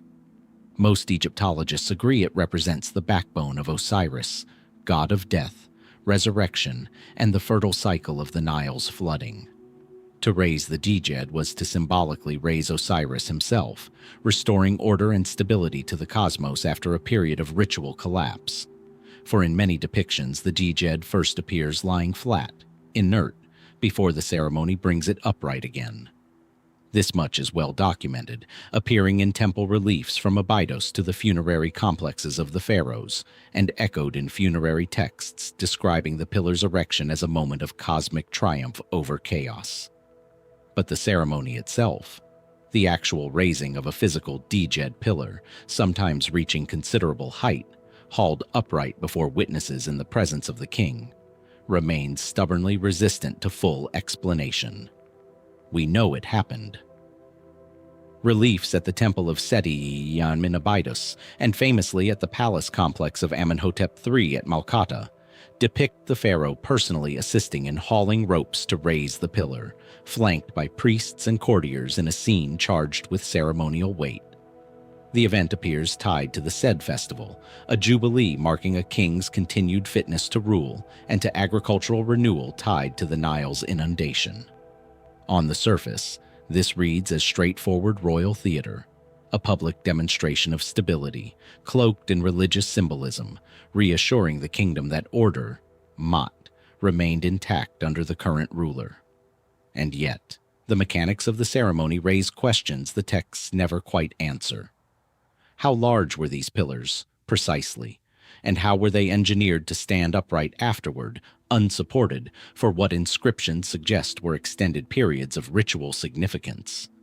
Some depictions show pillars of modest human-scaled size, plausibly raised with ropes and manpower alone, requiring little more than coordinated effort and a well-dug footing. Others, particularly in later temple reliefs, suggest structures of a scale that would have demanded far more sophisticated engineering. Counterweights, supporting scaffolding, perhaps buried foundations to anchor the shaft against its own weight and against the wind that regularly sweeps across the open temple courts. Egyptologists generally favor practical physical explanations, and rightly so. The Egyptians were, after all, master builders, capable of raising obelisks weighing hundreds of tons and transporting colossal statues across considerable distances using little more than sledges, ropes, and manpower. A ceremonial pillar would hardly have exceeded their known capabilities. Still, no complete technical description survives explaining exactly how a specific Djed pillar was engineered, anchored, or prepared before its public raising. We have depictions of the result. Priests and Pharaoh together, ropes taut, the pillar rising toward vertical. But the preparatory work, the calculations, the foundation laying, remain almost entirely absent from the record. For a civilization otherwise meticulous about documenting construction methods, from tomb-building instructions to shipbuilding manuals, this silence is notable. There is also the matter of timing. The Djed raising ceremony appears closely associated with specific points in the agricultural and astronomical calendar, often linked to the days surrounding the Nile's flood or particular royal anniversaries. Some inscriptions suggest the ritual required precise timing, performed at an auspicious moment rather than any convenient date. What determined that moment? Was it purely symbolic, an association with the flood's arrival, easily observed and simply commemorated? Or did the timing draw on more precise astronomical calculation, another instance of the kind of careful celestial observation we've already seen embedded throughout Egyptian temple practice, from star clocks to sanctuary alignments? Then there is the deeper, more speculative question that scholars at the edges of the field have occasionally raised. Did the Djed pillars raising encode something beyond metaphor? Some understanding of structural balance, of stability under load, that the Egyptians deliberately ritualized and passed down through ceremony rather than written engineering texts. Mainstream Egyptology treats this cautiously, noting that ascribing hidden technical knowledge to religious ceremony risks projecting modern assumptions backward onto ancient symbolism that may have been exactly what it appears. Powerful, meaningful theater, without any concealed engineering secret beneath it. This is a reasonable caution. Ceremony does not require technical mystery to be significant, and yet the specificity of the imagery, the careful attention to the pillar's construction, its precise raising, its capacity to stand afterward under its own weight, continues to invite the question of just how much practical knowledge lived inside a ritual that, on its surface, was purely symbolic. What did it feel like, standing in that crowd at Abydos or Malkata, watching the pillar rise against the sky, ropes straining, priests chanting, the pharaoh himself gripping the line? Did those gathered understand this simply as sacred theater, a comforting reassurance that the world remained upright and ordered? Or did some among them sense that they were witnessing something more, a fragment of engineering knowledge wrapped so completely in religious meaning that its practical dimension had become inseparable from its symbolism? The Djed still appears, carved silently into temple walls across Egypt, standing upright in relief long after the ropes that once raised its physical counterparts have turned to dust, long after the crowds who once gathered to watch have vanished entirely from memory. And still, the question remains suspended, much like the pillar itself once was. What exactly kept it standing? That same question of what truly holds order upright, asked of a stone pillar raised by rope and ritual, returns in a different form the moment a new king first stands before the gods. For if the Djed pillar's stability depended on forces the record never fully explains, the stability of Egypt itself depended on something even less tangible: the words spoken when a pharaoh became, officially and spiritually, a living god. Picture the coronation of a new kingdom pharaoh, likely conducted within the innermost precincts of Karnak or at the ancient cult center of Heliopolis, long since lost beneath the modern sprawl of Cairo. The ceremony marked a threshold unlike any other in Egyptian life. A mortal man, however royal his blood, transformed in a single ritual moment into the living embodiment of Horus, the earthly steward of Ma'at, the cosmic order itself. We have fragments of the ceremony's structure, We have depictions of its outward symbols, the double crown placed upon the king's head, the crook and flail gripped in his hands, priests anointing him with sacred oils before assembled nobility, incense thick in the air as hymns rose from the gathered priesthood. What we do not have in any complete or verified form is the actual text of the oath the king was required to speak. This absence is striking precisely because everything surrounding the coronation was documented so extensively. Temple walls at Luxor and elsewhere preserve elaborate depictions of the divine birth of the king, a mythological narrative asserting that each pharaoh was conceived through the union of the current queen and the god Amun himself, disguised in the form of her husband. This origin story, carved in careful sequence across temple reliefs, exists specifically to establish the king's divine legitimacy before he ever assumed the throne. And yet the culminating moment, the spoken commitment that formally bound the new king to his role as guardian of cosmic and earthly order, survives only in scattered allusions, generalized references to oaths and vows, never a complete transcript of the words themselves. Some Egyptologists attribute this gap to the ordinary erosion of history. Spoken ritual, after all, does not fossilize the way stone reliefs do.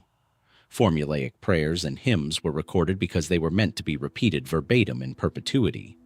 A coronation oath, spoken once in a lifetime, may simply never have been considered a priority for permanent inscription.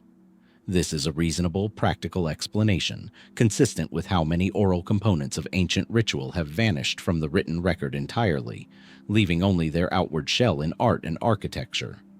And yet certain details complicate this tidy account. Fragments from the so-called coronation texts, found in various temple and tomb contexts, suggest the ceremony required the king to accept specific, binding responsibilities. The maintenance of temple cults, the protection of Egypt's borders, the enforcement of Ma'at against the forces of chaos, Esfit. Some scholars argue these fragments hint at something closer to a formal contract than a simple prayer. A set of conditions under which divine kingship was granted, conditions that, if violated, might theoretically call the king's legitimacy into question. If true, this reframes the pharaoh's divinity as something considerably more provisional than the eternal unquestionable authority depicted in official propaganda, art commissioned by the very kings who had the most to gain from projecting absolute, unassailable, divine right. Was Egyptian kingship at its ritual core actually conditional, bound to an oath whose violation carried consequences we no longer fully understand? There is also the puzzling matter of certain kings whose reigns began under unusual circumstances. Rulers who came to power through uncertain succession, contested claims, or periods of political instability, moments when the throne's legitimacy was anything but guaranteed. In several of these cases, coronation imagery appears notably more elaborate, more insistent on divine sanction than in reigns where succession was straightforward and uncontested. Why the added emphasis? Was this simply propaganda, compensating visually for a legitimacy the king lacked by birthright alone? Or does the emphasis suggest that the coronation oath itself carried genuine weight in the eyes of the priesthood and the people? Weight substantial enough that certain kings felt compelled to overcompensate for what the ceremony, performed correctly, was believed to confer? Fringe theories, operating well outside the historical mainstream, have gone further still, suggesting the coronation oath may have encoded esoteric knowledge passed exclusively to the reigning king. Secrets of governance, of temple mysteries, perhaps even of the same architectural and astronomical understanding referenced in earlier chapters, granted only at the moment of ascension and never permitted to survive the king's death in written form. Mainstream scholarship treats such claims with appropriate skepticism, noting the absence of any direct evidence for a body of secret knowledge transmitted this way, and cautioning against reading modern notions of hidden orders and secret societies back into an ancient religious framework that operated on very different terms. Still, the pattern holds a certain gravitational pull.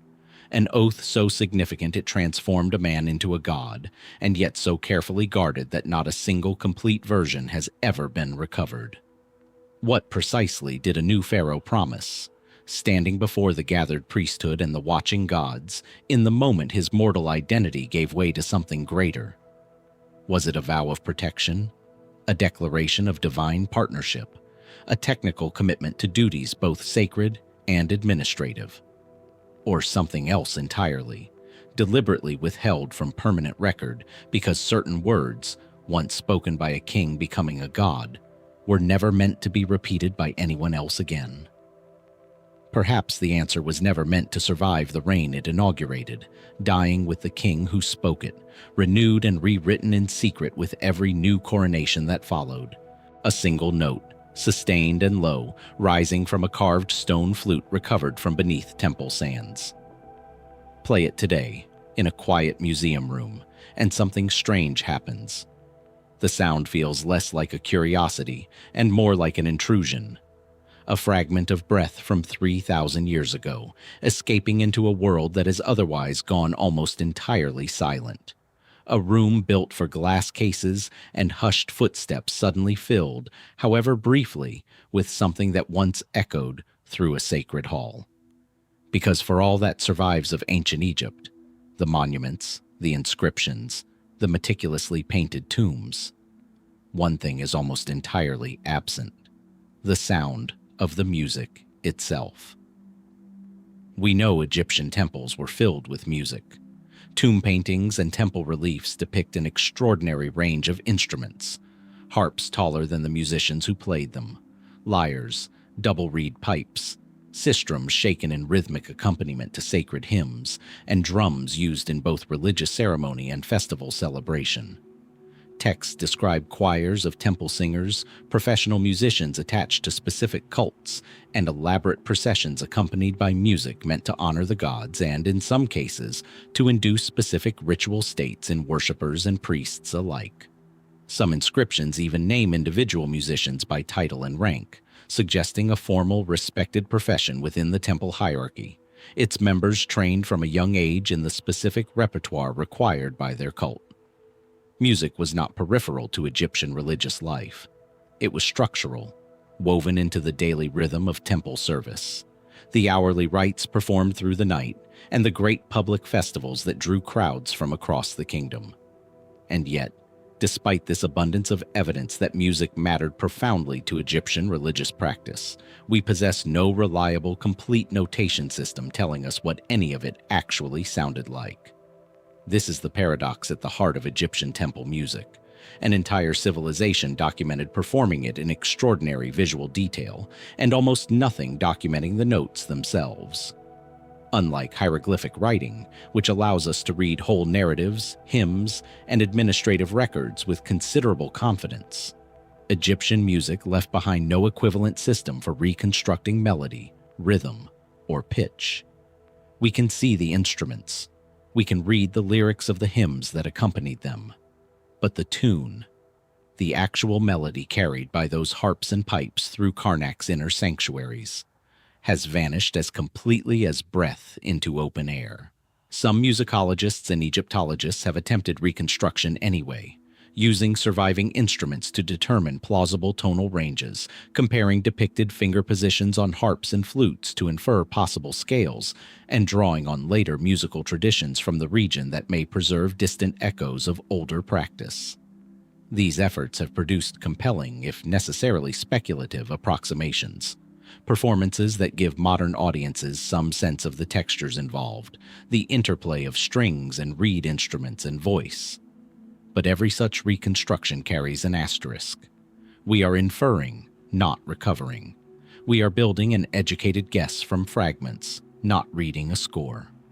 Why did a civilization capable of recording detailed medical procedures, complex astronomical observations, and precise architectural calculations apparently never develop a system for preserving musical notation? Some scholars suggest the answer lies in how Egyptian music functioned within religious life. Transmitted orally, from master musician to apprentice, learned through direct practice and repetition within temple schools rather than through written instruction. If music was taught this way, passed down through living tradition rather than text, its preservation depended entirely on the unbroken continuity of that tradition. And traditions, however carefully maintained, do not survive forever. When temple institutions declined in the centuries following Egypt's absorption into the Roman Empire, and as traditional priesthoods gradually lost their function and their students, the oral chain carrying this musical knowledge appears to have simply broken, link by link, until nothing remained but silence and a scattering of physical instruments. This is the mainstream, sober explanation, and it fits comfortably within what we know about how oral traditions vanish when the institutions sustaining them disappear. But certain details invite further wondering. Some temple inscriptions describe specific hymns as requiring performance at extremely precise moments, tied once again to particular hours of the night, particular astronomical alignments, particular stages of ritual significance we've encountered again and again in Egyptian religious practice. If the words needed to be exact, and the timing needed to be exact, is it plausible the melody itself carried no similar precision, that pitch and rhythm were left entirely to individual interpretation, generation after generation, without any concern for consistency? Or did some now-lost system exist for preserving musical structure, one that simply hasn't survived or hasn't yet been recognized for what it is among the vast quantity of undeciphered or partially understood temple inscriptions still awaiting fuller study? There is also something quietly poignant in what has survived. The instruments themselves, remarkably well preserved in tomb contexts, still capable, in careful hands, of producing sound. Harps strung anew, flutes that can still carry breath into tone. We can touch the physical vessel of this ancient music, even as the music it once carried remains entirely out of reach, present and absent at the same time, in a way that few other aspects of Egyptian civilization manage to be. Perhaps that is fitting for a civilization so preoccupied with what endures beyond death, and what does not. The stone remains, the hieroglyphs remain, but the sound that once filled Karnak's inner halls in the depths of night, rising alongside incense smoke toward a god believed to be listening, that has slipped beyond recovery, leaving us only to wonder what those ancient melodies might once have carried, and whether, somewhere in the vast unexplored record of Egyptian temple life, some trace of them is still waiting, patiently, to be heard again. Among those temple musicians whose melodies have vanished into silence, there existed another class of specialist whose work left behind a very different kind of evidence. Not sound, but bone, feather, and fur, preserved by the millions in the desert beneath Saqqara. These were the priests responsible for one of ancient Egypt's most staggering religious enterprises: the identification, veneration, and eventual mummification of sacred animals believed to house the living presence of the gods themselves. Walk into the catacombs beneath Saqqara today, and the scale of this practice becomes almost impossible to comprehend. Millions of mummified ibises stacked in ceramic jars along corridors that stretch for what feels like an unending distance beneath the desert floor. Vast galleries of embalmed cats dedicated to the goddess Bastet. Chambers filled with mummified dogs associated with Anubis, and falcons linked to Horus. At Saqqara alone, archaeologists estimate the ibis catacombs may contain the remains of up to 4 million birds, each one carefully wrapped, each one representing a specific religious offering made by a pilgrim seeking favor from the gods. But the true mystery lies not with these mass-produced votive offerings, numerous as they were, but with a much smaller, far more exclusive category: the single living animal, at any given time, believed to be the actual incarnation of a god on earth. The most famous of these was the Apis bull, worshipped at Memphis as the living embodiment of the god Ptah, and later associated with Osiris after death. Only one Apis bull existed at any moment in Egyptian religious life. When the current bull died, an urgent kingdom-wide search began for its successor. And this is where the mystery deepens considerably. Ancient sources, including the Greek historian Herodotus, describe an elaborate set of physical markings required to identify a legitimate Apis bull. The animal needed to be black, with a specific white diamond-shaped mark on its forehead, the image of a vulture with outstretched wings on its back, a scarab-shaped mark beneath its tongue, and double hairs in its tail. These are remarkably specific criteria, more detailed than one might expect from a simple religious symbol, and priests reportedly traveled throughout Egypt examining countless bulls in search of one matching this exact configuration. On the surface, this reads as straightforward religious selection, a checklist of sacred markings verified by trained priests, ensuring continuity of a specific divine bloodline understood in symbolic terms. Many cultures maintain sacred animal traditions built around specific physical criteria. This would hardly be unusual in the broader context of ancient religious practice. And yet, certain aspects of the Apis selection process resist easy explanation. How precisely did priests search an entire kingdom for an animal matching such an unusual combination of specific markings?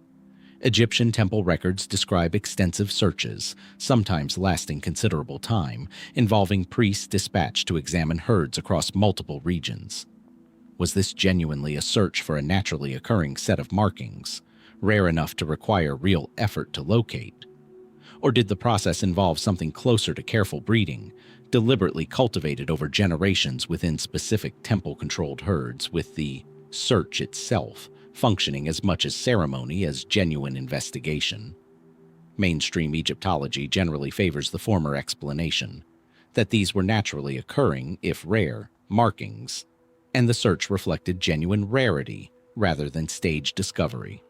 But the historical record offers no definitive resolution either way, and the question of whether temple institutions maintained controlled breeding programs specifically to produce Apis-eligible bulls remains a subject of ongoing scholarly discussion rather than settled fact. There is also the matter of what happened once a new Apis bull was found. Sources describe elaborate rituals surrounding the bull's installation at Memphis, including a period during which the animal was kept isolated with cows selected for the purpose, before being paraded before the public in a grand procession. The bull was then housed in considerable luxury within a dedicated temple complex, tended by priests, consulted for oracles, and treated with a reverence typically reserved for the pharaoh himself. Upon the bull's natural death, it received a mummification and burial rivaling that of Egyptian royalty, interred within the enormous underground galleries of the Serapeum at Saqqara, in granite sarcophagi weighing dozens of tons apiece.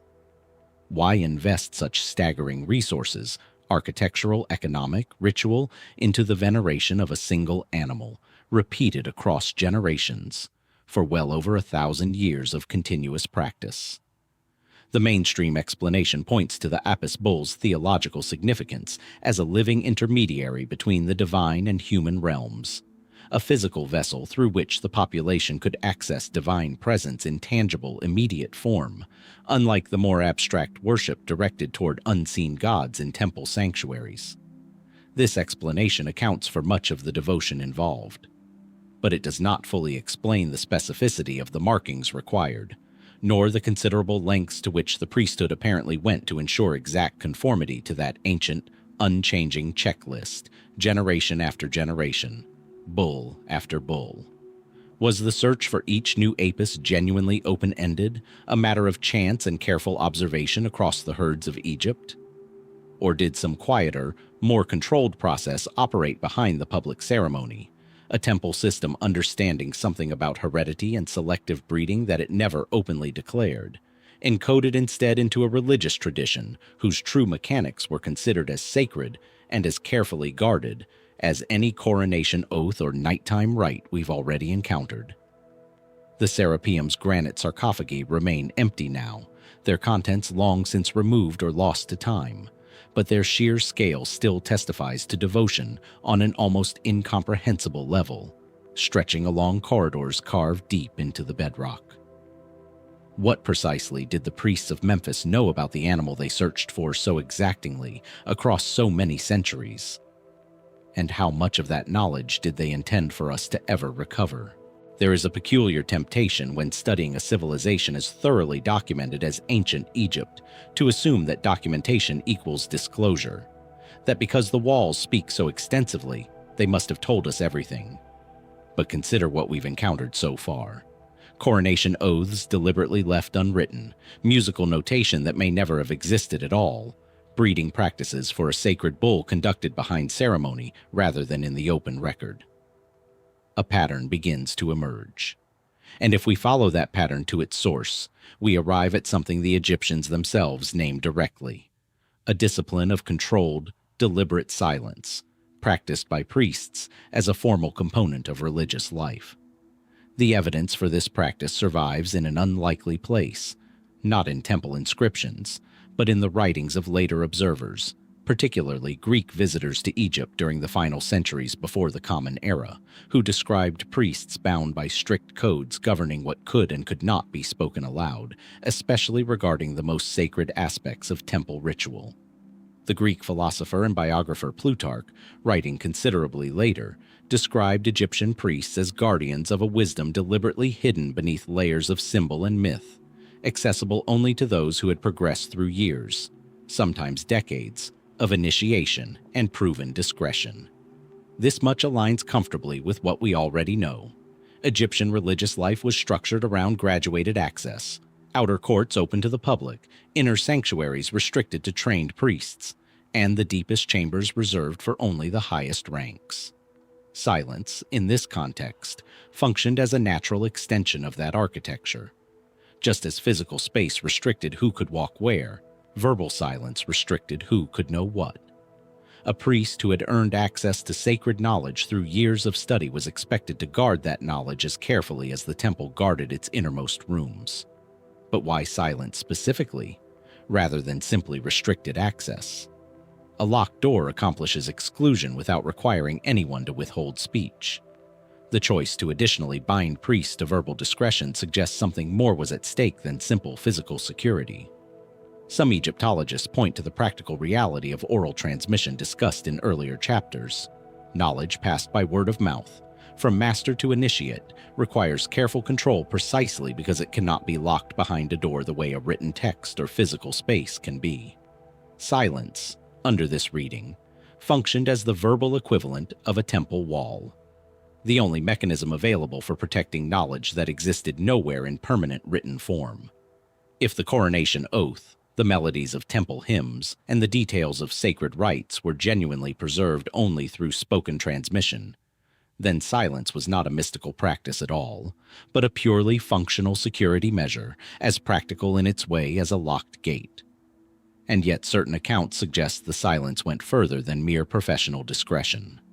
Some sources describe specific categories of knowledge that priests were forbidden to discuss even among themselves outside designated ritual contexts.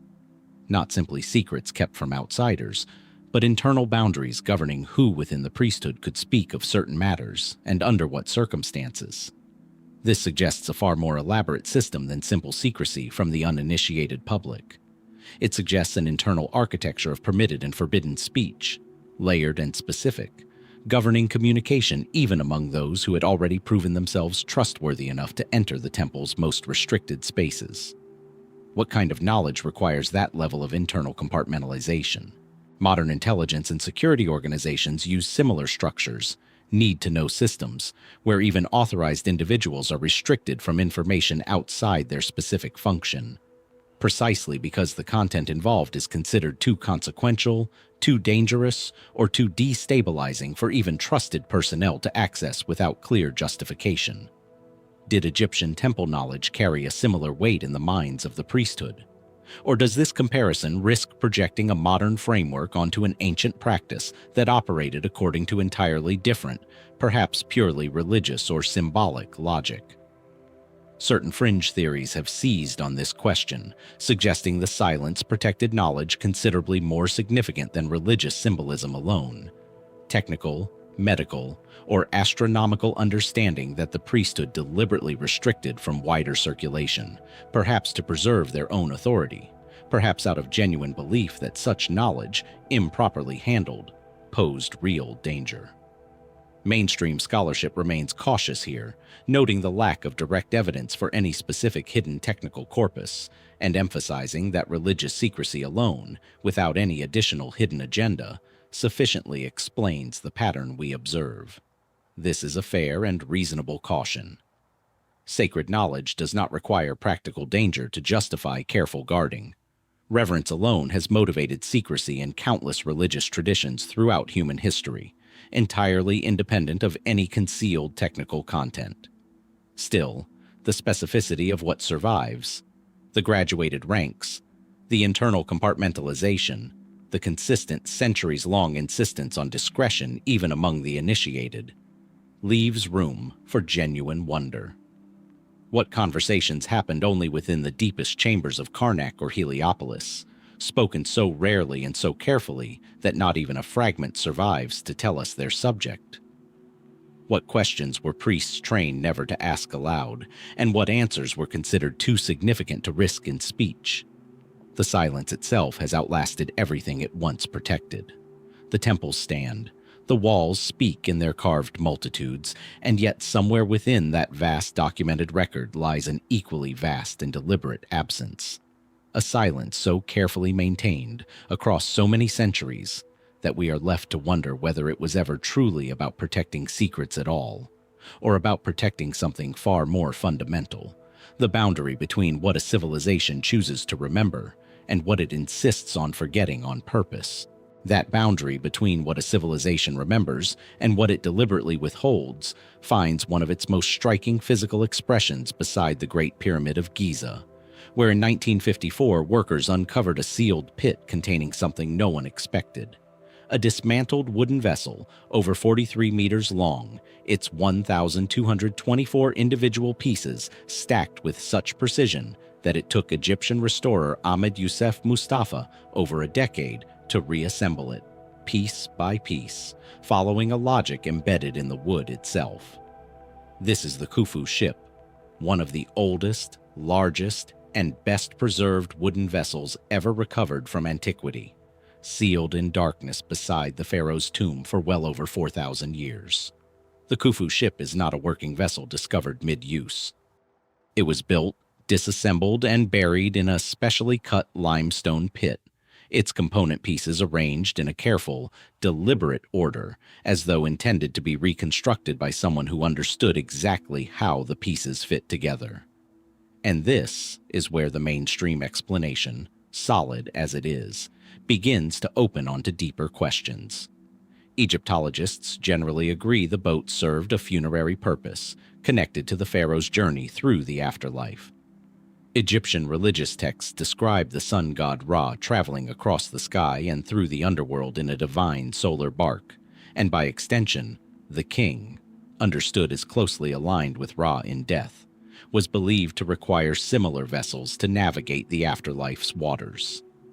This explains why solar boat pits appear near royal tombs throughout Egyptian history, and why boats appear so frequently in funerary art, carrying the deceased toward judgment and ultimately toward eternal life among the stars.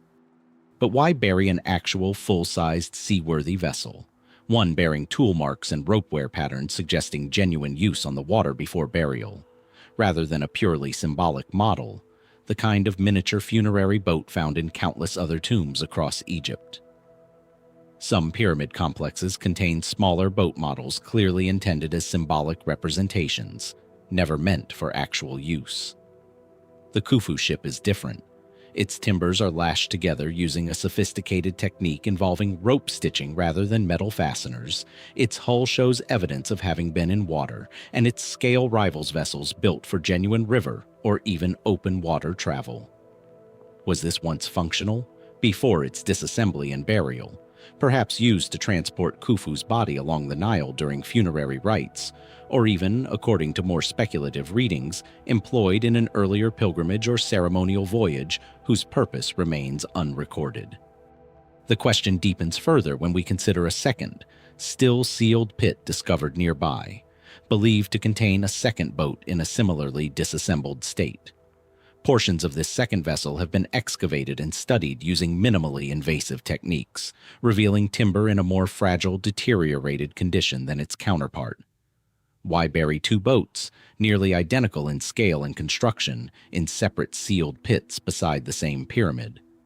Some scholars suggest the pair may represent complementary vessels, one for daytime travel, one for the journey through the underworld's night, mirroring the dual nature of the sun god's own daily and nightly voyages described in temple mythology. This is a compelling, well-grounded interpretation, consistent with everything we know about Egyptian solar theology. And yet it remains an inference, drawn from surrounding religious texts, rather than something explicitly confirmed by inscription accompanying the boats themselves, because remarkably, neither pit contained any text explaining its exact purpose. This absence, once again, echoes the same pattern of significant deliberate silence we've encountered again and again throughout Egyptian religious practice. An object of clear, extraordinary importance, constructed with tremendous skill and buried with obvious ceremonial care, and yet accompanied by no direct explanation of its intended function beyond what can be inferred from broader religious context. Was this omission simply because the purpose was considered too obvious to require explanation, self-evident to any Egyptian familiar with solar theology? Or does it reflect something closer to what we explored regarding ritual silence? Certain forms of sacred knowledge considered too significant to commit to permanent, legible record, entrusted instead to oral tradition among priests who conducted the burial itself. There is also the matter of craftsmanship. The rope-stitched construction technique used in the Khufu ship, while documented in various ancient watercraft traditions around the world, represents a remarkably sophisticated engineering solution for a vessel of this scale, one requiring precise calculation of stress points and flexibility throughout the hull, allowing the timbers to flex together as a single, cohesive structure rather than a rigid assembly of separate parts. How much of this technical knowledge was unique to boat-building specialists whose expertise, like so much else we've encountered, may have depended on oral transmission and specialized guild knowledge that left minimal written trace. Fringe theories have occasionally suggested the boat's construction reflects a broader body of nautical and engineering understanding lost to history, evidence of Egyptian maritime capability considerably more advanced than commonly assumed. Mainstream Egyptology approaches such claims cautiously, noting that sophisticated craftsmanship does not necessarily imply a hidden or unrecorded technical tradition. The Egyptians were, after all, extraordinarily skilled builders in stone and wood alike, and this boat may simply represent the finest surviving example of well-understood, if rarely so completely preserved, ancient techniques.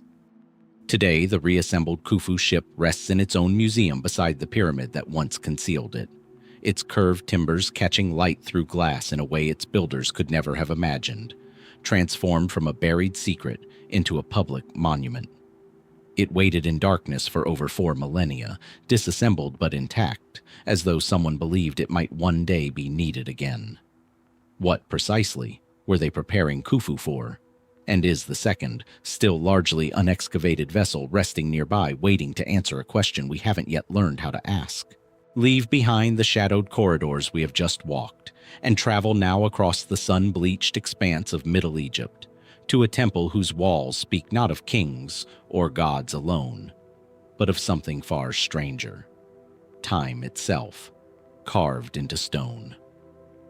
At Dendera, along the west bank of the Nile, stands the Temple of Hathor, a structure whose outer beauty is often overshadowed by what lies etched into its ceiling. Here, in the dim chapel dedicated to Osiris, is the famous Dendera zodiac, a circular relief depicting constellations, planets, and deacon stars arranged in a pattern unlike anything else found in Egyptian art. Discovered by French scholars during Napoleon's expedition at the turn of the 19th century, the zodiac caused an immediate sensation. Its circular, almost cosmological design seemed to blend Egyptian tradition with Babylonian and Greek astronomical concepts, a fusion that placed its creation somewhere in the twilight of Egypt's Ptolemaic period, likely around 50 BC. And yet, the questions it raised were never fully laid to rest. For the Dendera zodiac was not simply decorative. It appears to function as a working star map, encoding zodiacal signs, lunar cycles, and the movements of 5 visible planets in relation to fixed constellations. To the modern eye, this seems unremarkable. Humanity has charted the heavens for millennia. But to the Egyptians, timekeeping was never a neutral, scientific pursuit. It was sacred. It governed the rhythm of the Nile's flooding, the dates of religious festivals, the very order by which the world was believed to hold together. And this raises a deeper, more elusive question. How much of Egypt's original sacred calendar system, the one that predates Dendera by thousands of years, has been lost to us entirely? Historians know that ancient Egypt operated not on one calendar, but several, layered atop each other with a complexity that still challenges researchers today. There was the civil calendar of 365 days, divided into 12 months of 30 days each, with 5 extra days appended at year's end, a system so precise in its simplicity that it later influenced the Julian and Gregorian calendars still used across the world. But alongside it ran a lunar calendar, used to time religious observances, and a third system tied to the heliacal rising of Sirius, the star the Egyptians called Sopdet, whose reappearance in the dawn sky signaled the coming of the Nile's life-giving flood. These systems, in theory, should have aligned smoothly. In practice, because the civil calendar lacked a leap year correction, it drifted slowly out of sync with the solar year, by roughly 1 day every 4 years. Over centuries, this drift meant that civil dates and agricultural seasons would eventually fall completely out of step, only to realign after a period of 1,460 years, an interval scholars call the Sothic cycle. The Egyptians, meticulous as they were in astronomy and mathematics, seem to have tolerated this drift for generations. Why? Did they view the discrepancy as spiritually meaningful, a reflection of cosmic cycles beyond human correction? Or did practical agricultural concerns simply outweigh the inconvenience of imprecision? The surviving records offer no clear answer.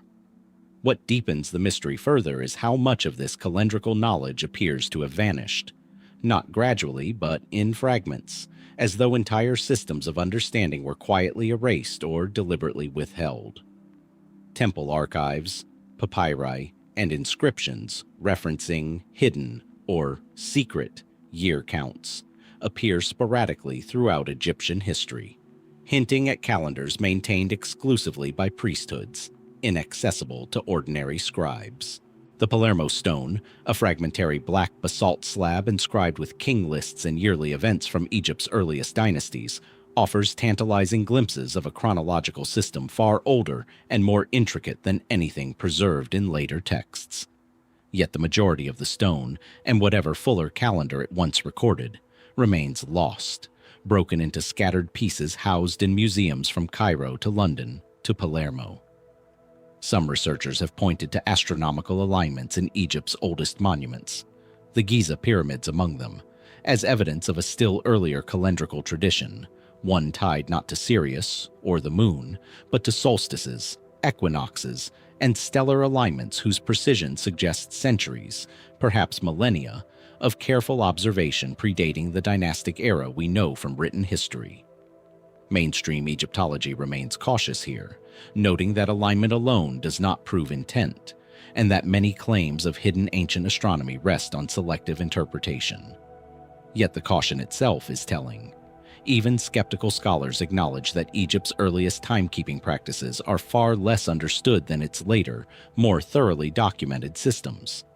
Then there is the question of the missing intercalary systems, proposed but unconfirmed mechanisms by which Egyptian priests may have secretly corrected the civil calendar's drift without altering the public-facing count, preserving religious continuity while civil life moved on unaware. If such a system existed, it would mean that behind Egypt's visible official calendar lay a second, concealed one, a shadow structure of true time known only to the initiated. No definitive text confirms this. But the fragments that survive, scattered references, temple inscriptions describing the true reckoning, priestly titles tied specifically to timekeeping duties, leave the possibility open.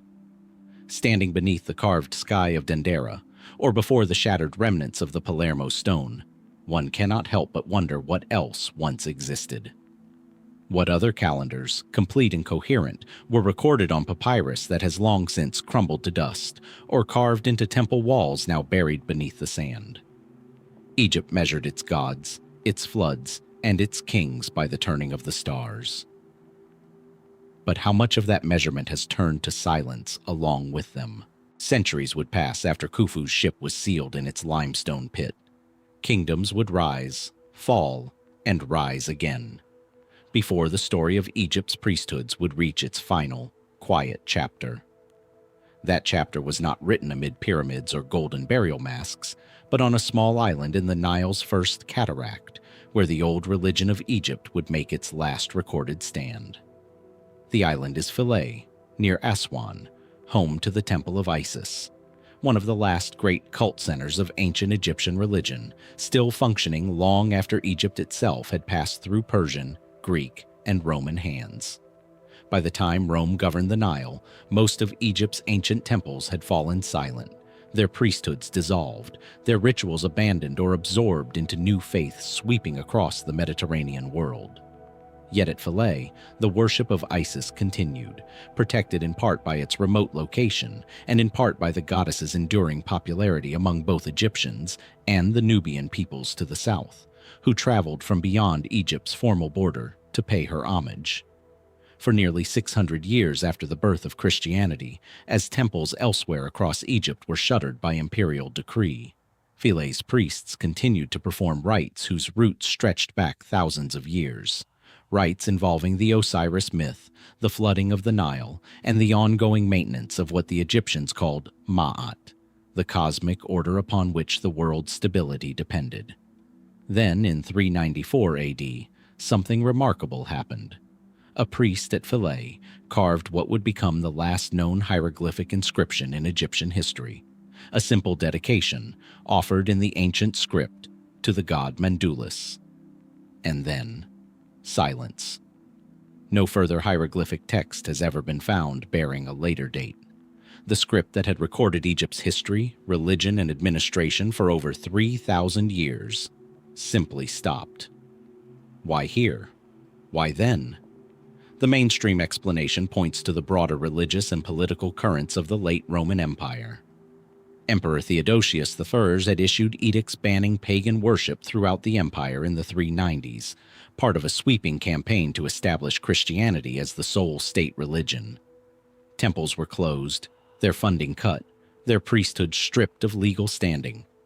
Philae, distant and diplomatically useful as a buffer with Nubian tribes to the south, seems to have been granted an unusual exemption, allowed to continue functioning for another century and a half after most of Egypt's religious institutions had already gone dark. But exemptions do not last forever. Around 537 AD, under the Byzantine Emperor Justinian, the temple was finally closed by imperial order, its priests dispersed, its cult images reportedly removed to Constantinople. And here the mystery begins to deepen. What became of the priests themselves, the final custodians of rituals, texts, and sacred knowledge that had been passed down, generation to generation, since the earliest dynasties? Unlike the closure of a modern institution, the dissolution of Philae's priesthood was not simply the loss of a building or a job. These were individuals trained from youth in a script most of their contemporaries could no longer read, keepers of astronomical calculations, ritual formulas, and temple archives whose full contents were never systematically translated or preserved elsewhere. When the temple doors closed, did that knowledge simply vanish with them? Or was some of it carried elsewhere, into Nubia, into private hands, into the kind of oral transmission we've traced through so many other threads of this investigation?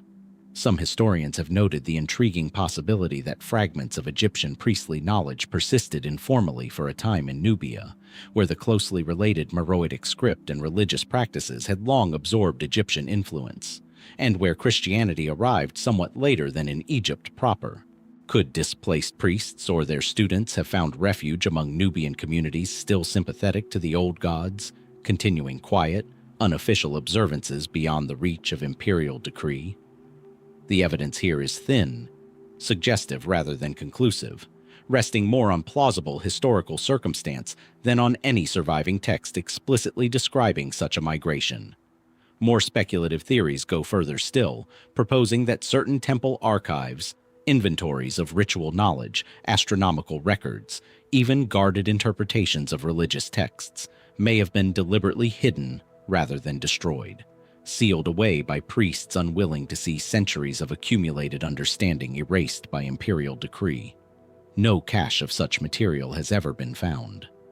Mainstream Egyptology treats this idea with considerable caution, noting that the practical realities of the temple's closure, a supervised bureaucratic process under Byzantine administration, left little opportunity for the kind of secretive preservation such theories imagine. And yet, the sheer scale of what we know was lost. The accumulated ritual and scholarly knowledge of a priesthood whose lineage stretched back millennia leaves a silence that feels, to many who study it, larger than mere administrative closure can fully explain.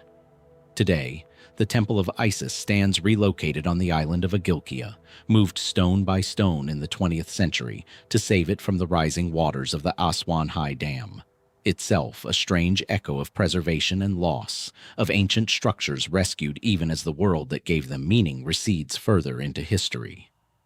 Visitors walk past that final hieroglyphic inscription, carved by a priest whose name we know, Esmet Akum, but whose thoughts, as he carved what he could not have known would be the last sentence in a 3,000-year-old language, remain entirely his own.